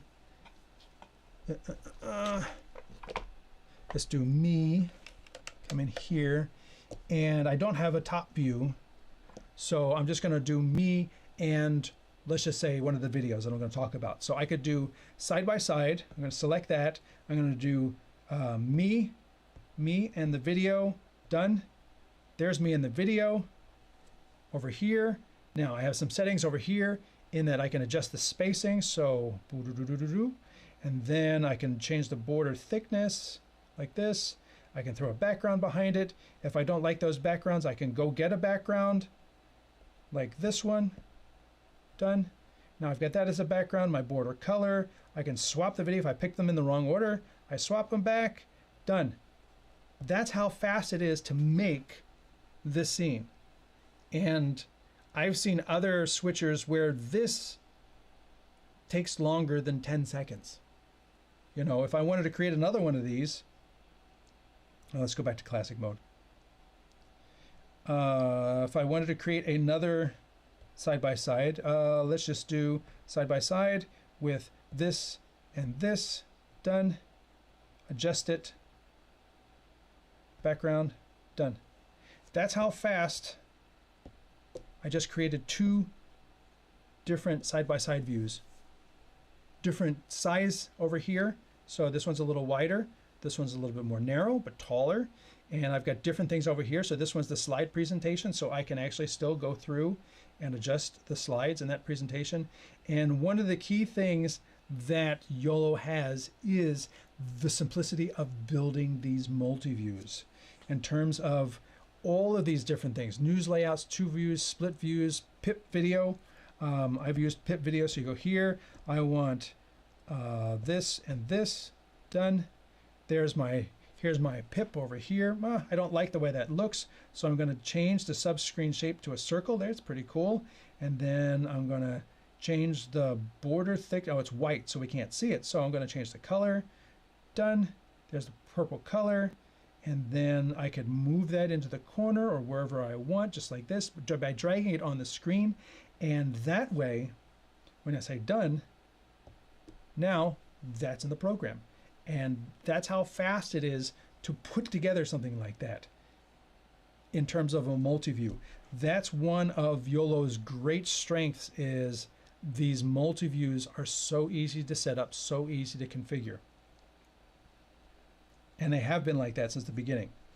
Next up over here, you've got titles. There's a built-in titler. So countdown timers, lower thirds, social media overlays. I don't even, oh, that's a missing image because the SD card's not here anymore. Lower thirds, you know, just making them on the fly. So when you go in here and you say add one, you know, you've got web URL overlays too. So you could type in a web URL overlay from, like I said, it's Fly Score, Singular Live, all these different places. If you have an account there, you can bring them in. That's what I was talking about before. And then YOLO your YOLO account includes YOLOcast overlays right now. So I've created some, like I have this ticker right here. So I'm going to select this ticker. I'm going to say done, done. And then when I select it, it's going to come up right there. There's a Tech Talk, it's got a logo, and it's playing this thing across the bottom. And that is coming from the web. That's coming from the YOLO included online cloud-based web graphics generator, which you can then have somebody in even another city accessing it, creating your graphics that you bring into your YoloBox. Let me turn that off. Next up, image overlays, lower thirds, which you saw a little bit of, countdown timers, full screen titles, which I don't have any up there, but you know, big titles like that. Then you can't just go back. Social media overlays, so there's a couple different examples. So you can go, you know, Facebook, you can have a picture in that, you know, you can have full screen, kind of like this little bars, more, you know, upscale. This one's cute, like a button. Still has a little Twitter icon, that's so cute. And then we have time overlays, so if you want to actually count time, there's there. And video overlays, this is actually pretty new, so you can take a video and make it an overlay, so that if you have, you know, graphics or sponsors or something like that, you can actually play a video as an overlay. Next up over here is comments. So this is where you can bring in comments from all of those APIs that you're using. If you are streaming via RTMP, you don't get comments back. But if you're using the Facebook or YouTube or Twitch API that is built into this, then that's what you can get back. So when you go to the streaming destinations, you can see you've got YouTube, you've got Facebook, you've got Twitch. Everything else is an RTMP. So these are the only three that you're going to pull comments back from. I would have loved to see this grow to include LinkedIn and other outlets, but it has been these three since the beginning. So with the comments, you can also customize these things. So you come up here to the corner, and then you've got like a couple different designs that you can pick from, and you can change, let's just say this one, you can change over here the fonts, you can change the colors, the density, the scale, you can move it around on the screen. So all of these titles are very customizable. And then also this one very nice feature that I like, which I wish Restream had, which is what I'm, you know, doing for this show. This auto hide is great, because then this is up for 10 seconds and it goes away. And that's available, done, in most any of these titles. So if I come up here, you'll see that some of these have timers on them. So if I come up here and I say, I've got this, let me just go to this video here, and I bring up a title. This title is up, it fades in, and then this countdown goes right here, 2, 1, and then it fades out. You don't have, you just tap it on, hey, I'm talking, and then it fades out all by itself. Very, very handy. Fades on, fades off. It looks very polished, and all you had to do is touch something like that. Hey, this is me. I'm your StreamTek host, and I've got this show, and without even touching it, it goes away. That's very cool. This little icon right up here, not very understandable what this icon is, but if you click on this, that lets you change the size, so that if you've, depending upon how many you've got, the labeling doesn't change, the size of the icon changes. So if you've got a lot of stuff that you want to have one-touch access to, that's what you can do. And again, that's if you don't have the YOLO deck. The YOLO deck gives you access to the first 10. So 1, 2, 3, 4, 5, 6, 7, 8, 9, 10. These are the 10 titles. Everything after that you can't access with the YOLO deck because it doesn't go past 10. So you would have to do it here on this screen. And you can make that considerably smaller and fit a lot more on here. Or if you wanted, you could make them, you know, big. So that's what that little icon in the corner does. Next up, volumes. The audio mixer in the Ultra and the Extreme is vastly improved over the Pro and earlier models. First, you can see stereo meters. Very handy to know if a source is coming in left or right, because there's no mixer to be able to sum that to mono, so you're going to need to fix that somewhere else before you bring it in. But you can adjust the level of each of these just like that. I drag this down, and then I can drag this up right there, You can see HDMI 8 is the camera. So it's bringing in the audio from the camera and it's going out the monitor and then the program. So the monitor is what you hear in the headphones. I don't need to hear it too loud in the headphones, but I do need it to be output. Or what I'm feeding it into is very sensitive, but I need to hear it louder in my headphones because it's a very loud environment. So I need loud in the headphones, but not so loud to the stream. Why you would want to turn off the stream, I don't know, but that's an option. You have audio follows video here so that you can turn on a source like HDMI 1, and then when you actually connected, when HDMI 1 goes into program, then this one will automatically be part of program. And then when it comes out, it's not part of program. So audio follows video will do that for you. There's a new feature called Videos Follows Audio, where if you have the audio coming from, or microphones plugged into each camera for each person, like my camera has my audio and the guest camera has their audio, you can actually have the YOLO switch the audio or switch the video to follow the audio. So once they start speaking, it notices the audio coming in this camera and will switch to this camera. Then when they stop talking and I start talking, it'll notice the audio coming in here and switch that. So that is a cool feature in terms of simplifying the process for people who are producers and also hosts. So there's a lot to keep track of. Next, we're going to touch on the record. So we talked about recording, but this is more. This is where you can do ISO records. So you can see right now my main record encoding settings is 4K 60 at 30 frames a second. If I start adding things, it's supposed to tell me storage is on the SD card.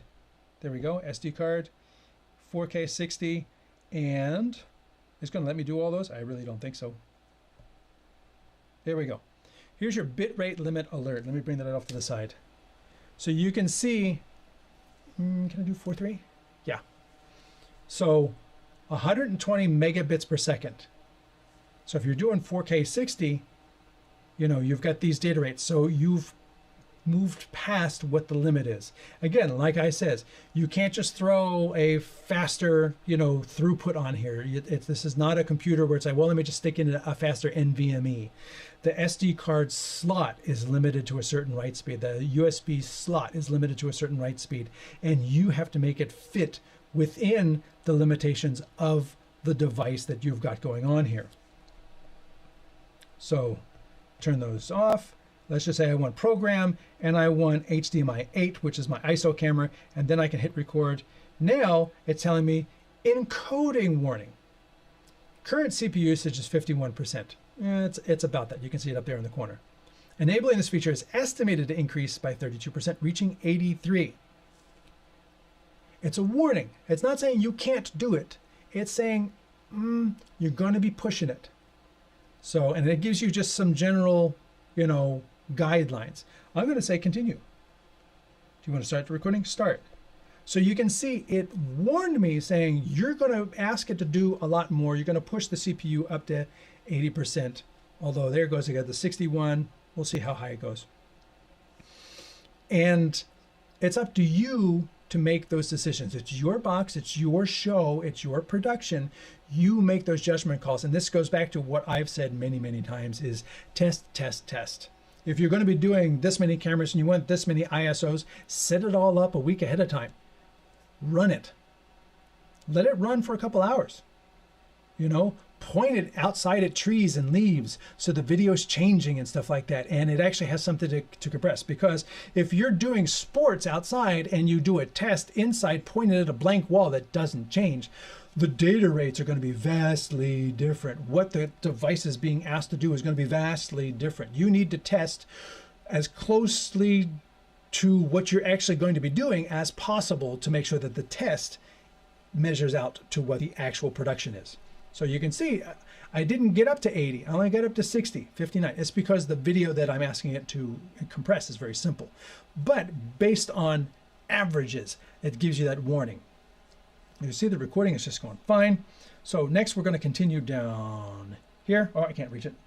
Is auto switch. So it has built-in auto switch for you. So if you're doing crafts or if you're doing DJing or something like that, and you want it to switch between me and the deck and the side view and some visual effects, or a shot of the room from behind, or just keep switching back and forth while I'm doing this, you can do that. So you click on the lower right arrow, you list up your video sources. Oh, you can't say it. There you go. I can say I want HDMI in these 3 videos. Yeah. I want all of those. So you can see them all there now. And then it gives you a time, how much time to spend on each one. That's, fine. Do you want it to loop? Yes, you want it to keep going. You don't just want to do once and stop. Keep going. Now you can go sequential. 1, 2, 3, 4, 1, 2, 3, 4. And after a little while, it's going to look like a security camera thing. So you can actually do random. So just take them a little bit out of order. And then you can also, this is a really cool thing, main video source. I wanted to come back to this more often than anything else. So I'm going to say the main video source is HDMI 1. And then that shot, I wanted to stay on a little longer. That's really cool. And then once you've got that set, you can then start it. And it's just going to it's going to auto switch. Again, each of these for 10 seconds, except for that one for longer. And I don't have to do anything. So there it's switching automatically. It's on HDMI. Oh, that is HDMI 1. It doesn't, where's my camera? Oh, my camera is, you know what? Let me stop that because I selected the wrong one. HDMI 8 is me. So the main video source is, HDMI 8 is not available here. Very interesting. I don't know why it's not. None. So curious. I don't know why HDMI 8, this camera, is not available. Video sources, 3 videos, HDMI 1, image 1, 2. So it's only picking from the first 6 things. So if I want my main camera to be available, which is this one, 8, I'm going to drag this. Oops. No. There we go. I'm going to drag this up to be here. So now that's number 4. And now if I come over here, video sources, let's exit this, come back in, still not there. Very interesting. I thought I had it. And here is the other thing that I was talking about. Video follows audio. And then once you set that, here's your switch sensitivity, hold time, threshold, and choose your audio source. I'm going to select HDMI 1.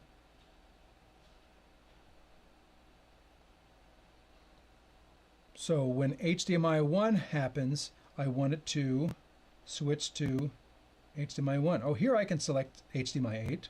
That's good. And then when it's silent, I want it to go to HDMI 1. Oh no, 8.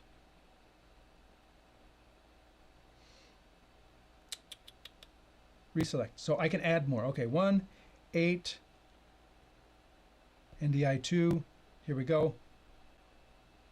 Yes. So now, wow, apparently I somehow selected all of them. Oh, okay, groups, 1 and 8, 1 and 2. So this is every permutation of those 3 things that I selected. So what you're doing here is if I have audio coming in this camera, then go to HDMI 1. If I have audio coming in 8, go to HDMI 8. If I have audio coming in 2, NDI 2, go to that one. If I have HDMI 1 and 8, you know, you might have a two-shot. So if I have two people talking and they're both laughing or whatever, cut to a two-shot, which is, you know, I'm just picking something else. And then these two might have a two-shot. And these two might have a two-shot. So that way, if you have audio coming in, all three, what do you want to do? Do nothing. Go to a PDF. I don't know. But that is an example of, so now it's going to be looking at the audio condition from these three sources, or these two sources at the same time, or these two sources, or these two, or all three of these sources. All three of these sources. And doing that when it senses all of these things after, you know, hold it for 2 more seconds and then switch, you know, so it's not just constantly bouncing all over the place. Speech detection, that would be kind of cool. I haven't tested that. Switch sensitivity and your threshold.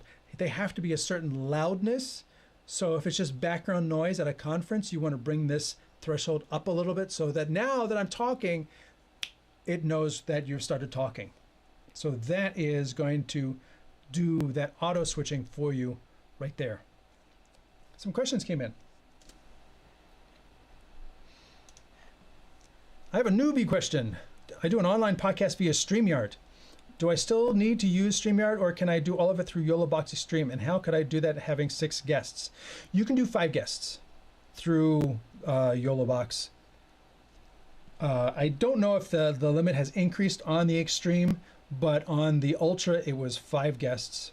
Actually, from the Pro it was 5 guests, but it only became usable with the mix minus audio on the Ultra and the Extreme that made you doing online guests. If you are coming in through a hardwire connection, so you are not one of the 6 guests. If you only have 5 guests and you, see what I mean? So let's go to that. Here you can see I have down to the bottom here on the right, this go over here, down over here on the right, I have a limited number of things that was carried over from the show that I created. I only wanted access to these things. So this tools order, let's do this one. This tools order is where I chose what I look at and what I don't. And over here, I can drag them into the order I want. So my overlays and comments are the things I needed to see the most. And then maybe tweak my mixer settings. But these are the things I needed to make sure that I could access during the show. They are the first 2 things. I can change the order. I just, you know, drag this anywhere I want, and it will change down to the bottom over here.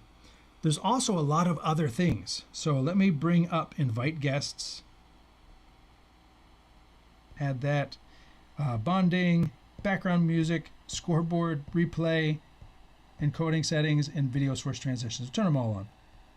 So now, in order to see things, I have to like drag this bar back and forth. Let's go overhead.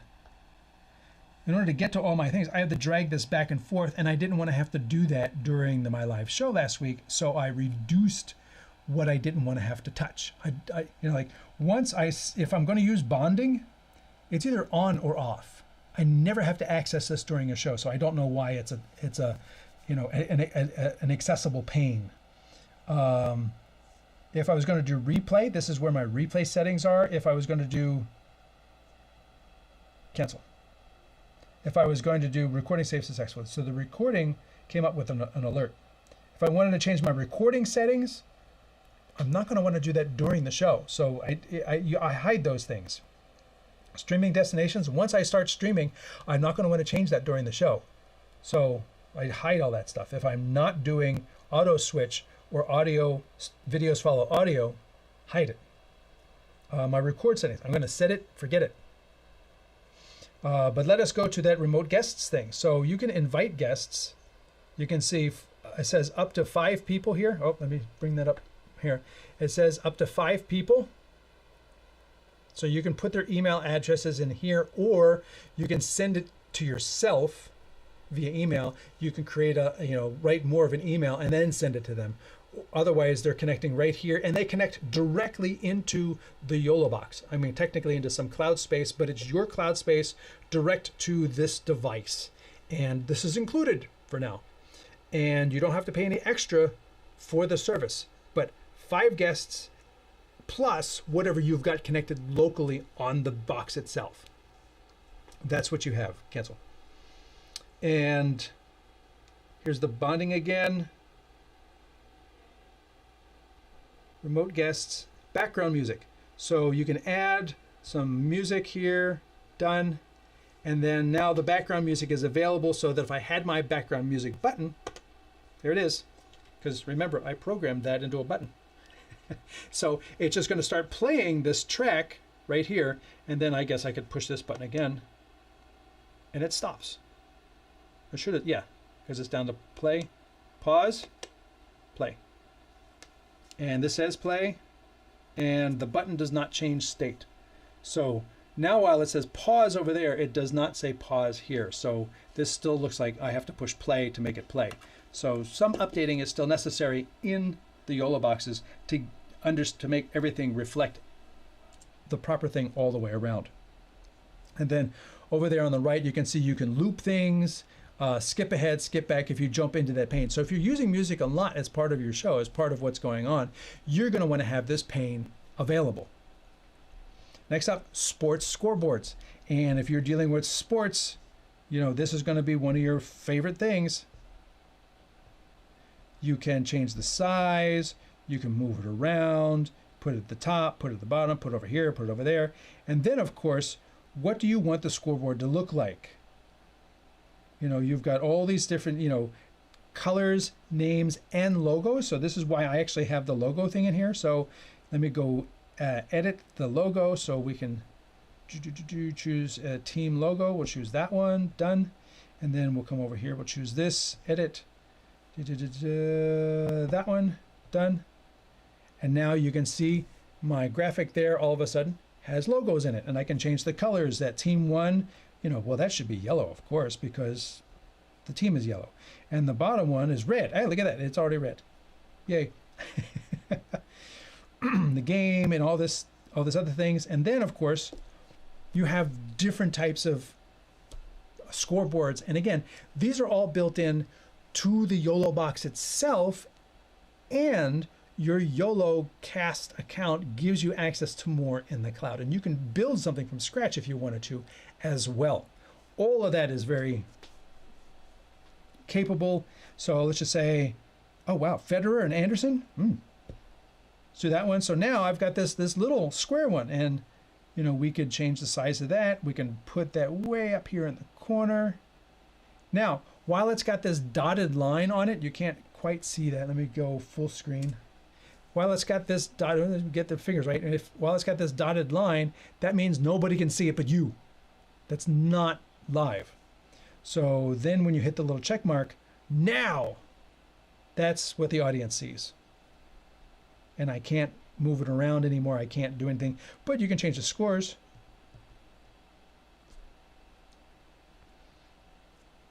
And that is a brief look at the scoreboard. Instant replay. Actually, let me go back into my titles. Yep. Scoreboard. Scoreboard display off. There we go. Replay. So you have instant replay in the device. You don't need an external device to do instant replay.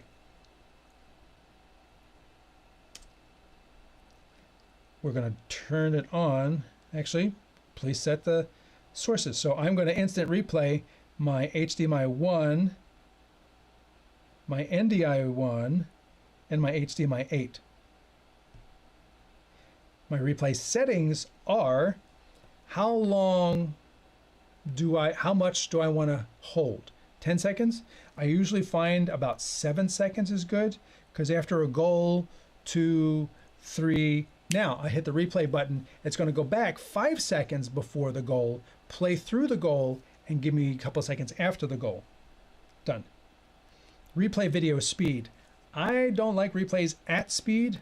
I like them a little bit slower, 7.5. Maybe you like it at 0.5 or 0.75. Replay audio. If I'm slowing it down, I don't need slow motion audio, so I turn that off. Maybe you want it on.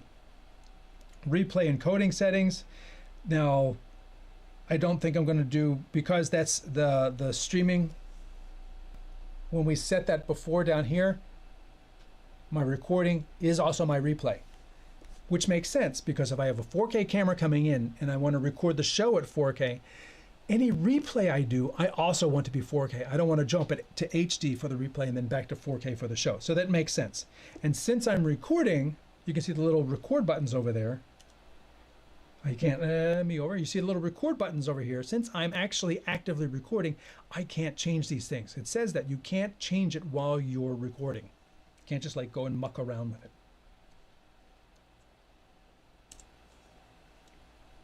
So going back to the replay, and then you also have mute other audio during the replay. Let's do this one. Mute other audio during the replay. I actually don't want to mute the other audio. I want to still hear the announcers. So I'm going to leave this off. Replay mode. Always play now, use later, or always ask. So me personally, I know people want to save all the replays and then use them later, perhaps for like an end of show recap and things like that. But then I would also want to use it like when I hit replay, I want to see the replay now. I don't want to wait. You know, it's like the goal's done. They're walking back to whatever. I want to see that happen again. So I'm going to say always play now. Replay logo. You can put a logo on the screen that says replay. Maybe it's branded with a sponsor or something like that. So that's where you can, you know, do that. Yeah, that's probably a little too big, but there you go. That lets you know it's a replay. Done.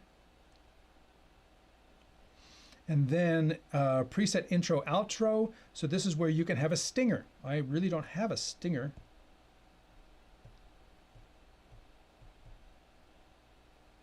I exited my replay. Where'd my replay go? So I've got my logo pass, which is 3 seconds, as my intro, and then you can have something as an outro as well. Come out here. And then fade for intro and outro. I don't want to fade. I just want to just go to it. And then come back out of the settings. Now I can turn replay on. It's going to let me know I got a bitrate alert. Okay. Oh, so it won't let me do it. Again, because I've got the 4K selected. There's just too much going on at 4K for it to be able to do what I'm doing. And that's one of the nice things is that you have a limit. And rather than you suffer from things not working and getting frustrated, it's telling you ahead of time, yeah, you're not going to be able to do that. Sorry. And I think that's a better idea because it's like 3 of these replays at 4K, that's probably a little bit too much. So let me turn off HDMI 1, let me turn off NDI, and just to keep that one. And let's see if I can do it with just the one. There we go. So I can do a replay with just the one HDMI 8 source. And that is going to, it's actually running right now. You can't see it, but it's caching that video, 10 seconds of it right now. And I can go replay. Here's my little replay. That's the stinger. And it cuts to the replay. And then at the end, that's going to cut out. Doesn't look like it's slow motion, but whatever. And that's the end. So that's the instant replay that's built into this, which I find is going to satisfy the needs of like 95% of people who would love to have instant replay for most sports. That's going to be really handy. But like I says, you can also do, you know, your outro, you can save them and play them later when you have a commercial break or something like that. That's also available as an option. Then over here, like we said, this is the recording settings, and then this is your transition settings, all the different transitions that are available. Almost none of which you will use except for fade and cut, because nobody's really going to use directional wipe, translation, window slice. Nobody's going to be using that. You know, I don't know why you would, but it's there.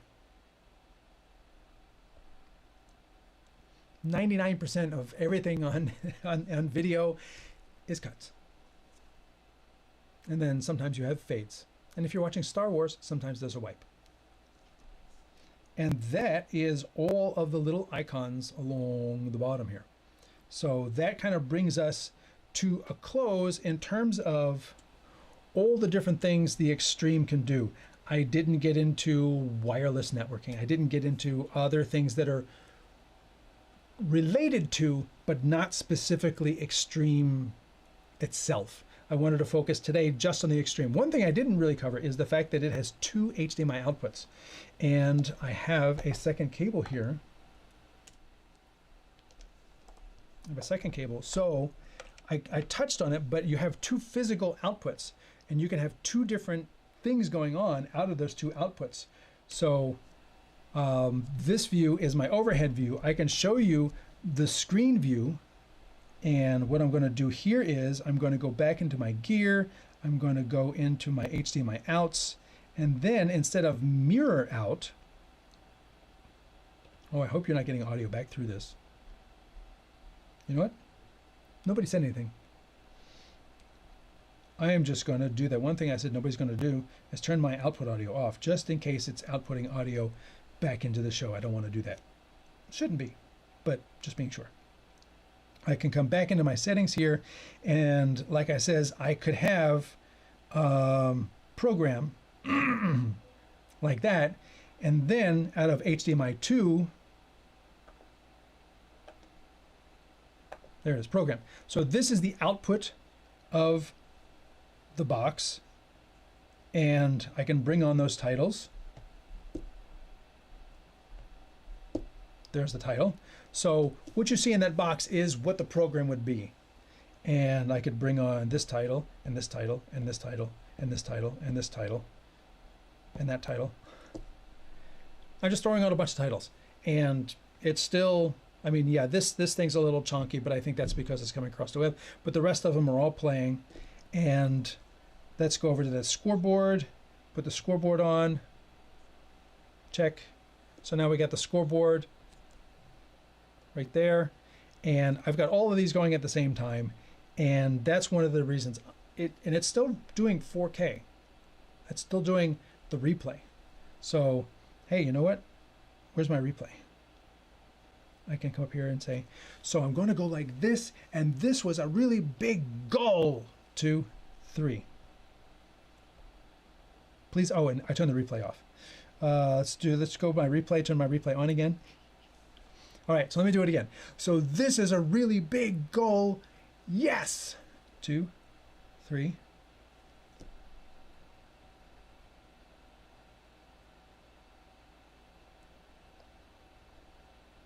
And that's the replay. So it's not showing you the graphics. It's not including the graphics that were on the screen when these are all being put on top of the program, main program, not the replay. And it puts the replay graphic right up here. So that is something to understand as well. Replay settings. It does not show a way to keep your graphics, but I guess that's probably good. And then we can also go back to, so I've got these 2 outputs, and if I wanted to do multi-view, I can change this one to HDMI out, to multi-view. So now that I've been adding a bunch of things, you can see the advantage of multi-view is I get to see all of these things just there. And I could just be looking at that with my little StreamTek, and somebody could be punching the show, this one, that one, this one, that one. That's all they're doing is they're switching inputs. And then a second person is in front of the Extreme itself, and they're doing titles and viewer comments and adjusting the audio and things like that. So you've got all that going on. Uh-oh. I've hit 86%. Got it. Probably because I still have the replay on. No, I turned the replay off. So I'm going to stop recording here. Done. I am going to turn off some of the graphics.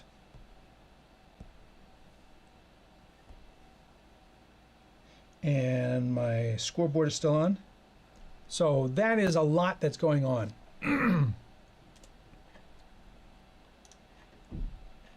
How can you use a camera that doesn't have audio? For example, a tail 2 for video follows audio. Because the selection of where the audio comes from, or you're selecting a source. So technically, that source could be a different camera. You'd almost need like a dummy camera. And then you'd say, when go to, you know, let's go back into that. I'll show you. That was, where is that? Here. So then you need to see the screen. Let's come back out here, HDMI out. You're going to see mirror out. There we go. Start video follows audio. No, wait, don't start it yet. So the audio condition, so you're going to have audio come in an NDI source that's a cell phone. But when that happens, switch to your tail air. You just need to have those sources be separate. So the tail 2 that is your camera does not have to be your audio source, but you do need a separate device to be that audio source. You cannot feed the audio coming in line input from 7 microphones, because then it's always on. It's one thing, it's always on. You have to separate those sources for the audio. Now, they don't have to be the same thing. That's the point here. The HDMI 1, when the audio comes in, HDMI 1, whatever it is, then I'm going to switch to my NDI camera. So you see, the audio is causing the effect that I want, but the audio is not coming from my NDI camera, which could be the tail 2. Thanks for the question. Regarding intro and outro videos, on StreamYard, it does it automatically once you start the streaming, and outro goes automatically as soon as you press end streaming. Do we have this option here? Not automatically, no, but like I do with this show, I have things programmed, and I could just say, oh, okay, my intro and outro videos. I go to that video and that's what's playing. And then I stop stream. It's just part of the show as opposed to something attached around your show. Could do with the ability to keep the overlays on the replays if the user wanted them. Yeah, I was thinking that too. But then again, you know, if you've got sports and you've got graphics overlays and stuff like that, and you want to focus on the actual event that happened, I can definitely see people being annoyed that it's still covered with graphics and stuff, and I just want to see the replay. And again, it's only for 7-10 seconds or whatever. So I kind of see this. I agree with the choice. Making it a choice for the user, you know, I can see that as well. But remember, I'm telling it what cameras to ISO. So it's ISOing those cameras before they go through program. I'm not doing replay of program. That's how replay works on the Pro and the Mini. When you say replay, it's only doing replay of program. So it has those overlays on there. So this has been 2 hours and we still have a really good audience. So I want to thank everybody for being there today. This has been a pretty substantive walkthrough of the Extreme, which is the most extreme all-in-one production tablet that's out there at the moment. Current list price in the US is about $2,000, and it includes the NDI for now. We'll see how tariffs may affect things. And the fact that you get 8 physical inputs, as well as NDI, as well as remote callers and networked video sources. That is pretty extreme. The fact that you're able to do 4K from camera through replay, through recording to streaming, that's pretty extreme. You still have all of the YoloBox goodness in terms of ease of use, customizability, multicasting, and the YOLO account that gives you additional things in the cloud that just are just icing on the cake. Again, they're not paying me to say this. I am saying this as a user of the device and having just used it last week for a show to take advantage of those things that it does. I could have chosen a Blackmagic switcher. I could have chosen a vMix. I could have chosen a TriCaster. I could have chosen a lot of things, but I chose to use the Ultra because with this, I had my multiple video outputs so that we could see it and my assistant producer could see it. I could hand him the switcher, so I could add things if, you know, I wanted to switch to something now, I could do it. But if I'm focused on the conversation, he's switching it too. So we had two people switching the show, two people looking at the show, the guests could see the show, and that was all built in. I didn't need extra stuff. And I was able to record it and able to stream it to multiple destinations over a limited amount of bandwidth that was available at the convention hall because of the multicasting capability, which was one of the unique features that I chose to take advantage of. And I was using NDI for multiple sources. I actually had my wide camera was a USB-C camera from Obsbot. It was the tiny. That was my wide shot, and it looked great, and it was powered by the YoloBox. So, you know, got to give that a shout out too. And then we had multiple NDI cameras coming into this device, and all in all, it gave me the flexibility that I was looking for. Is it the best tool? The best tool is the one that meets your particular needs for your situation. If you're going to go with a GoPro, but you want to carry some live streaming capability, I might recommend the Mini because it's a lot smaller and a lot lighter. You know, if you're going to put this on top of a camera on the sideline at your son's soccer game, the Mini is probably a much better choice than the Extreme. If you're going to need to hook 6 cameras, you're going to kind of need the Extreme. Although I have connected, I think it was 10 or 15 inputs into the Ultra and 10 inputs into a Director Mini, you can get a lot of inputs into these devices. But again, start with what your needs are. Start with those particular things that you can't do without, and you make a list. It has to be able to do this, and I need this, and this is really important. This would be good to have, but I could probably work around it. And these two are okay, but you know, to kind of like give me extra icing on the cake. And you work down that list, and then you find the thing that does those things in order. I appreciate your live stream. I learned a lot. Thank you very much. This was great. Well, thank you very much for being there. PVE says, I initially created a lower thirst my YoloBox also using Apple's Keynote. I'm happy with the results. Is there a way to get the CG lower third into the YoloBox? Is Keynote a good choice? Well, I mean, you can use Keynote and then do an NDI share into. You could export them if they don't have to be created live. You could use an online solution that puts it on the web, and you're both, since you got the access to the internet there anyway, you know, then Keynote, or not Keynote, but you're accessing Google Sheets or something, and this is also accessing Google Sheets. So as you're making changes, it's automatically populating in the YoloBox. There's lots of different ways, you know. Is Keynote a good choice? I would not use Keynote as a graphics generator, but you know, if that's what you like, and if that's what you're very good at, and it's delivering what you want it to deliver, then yes, Keynote is a good choice for you. As always, if you are new to the channel, please look us up on YouTube, StreamTek, Stream Technology.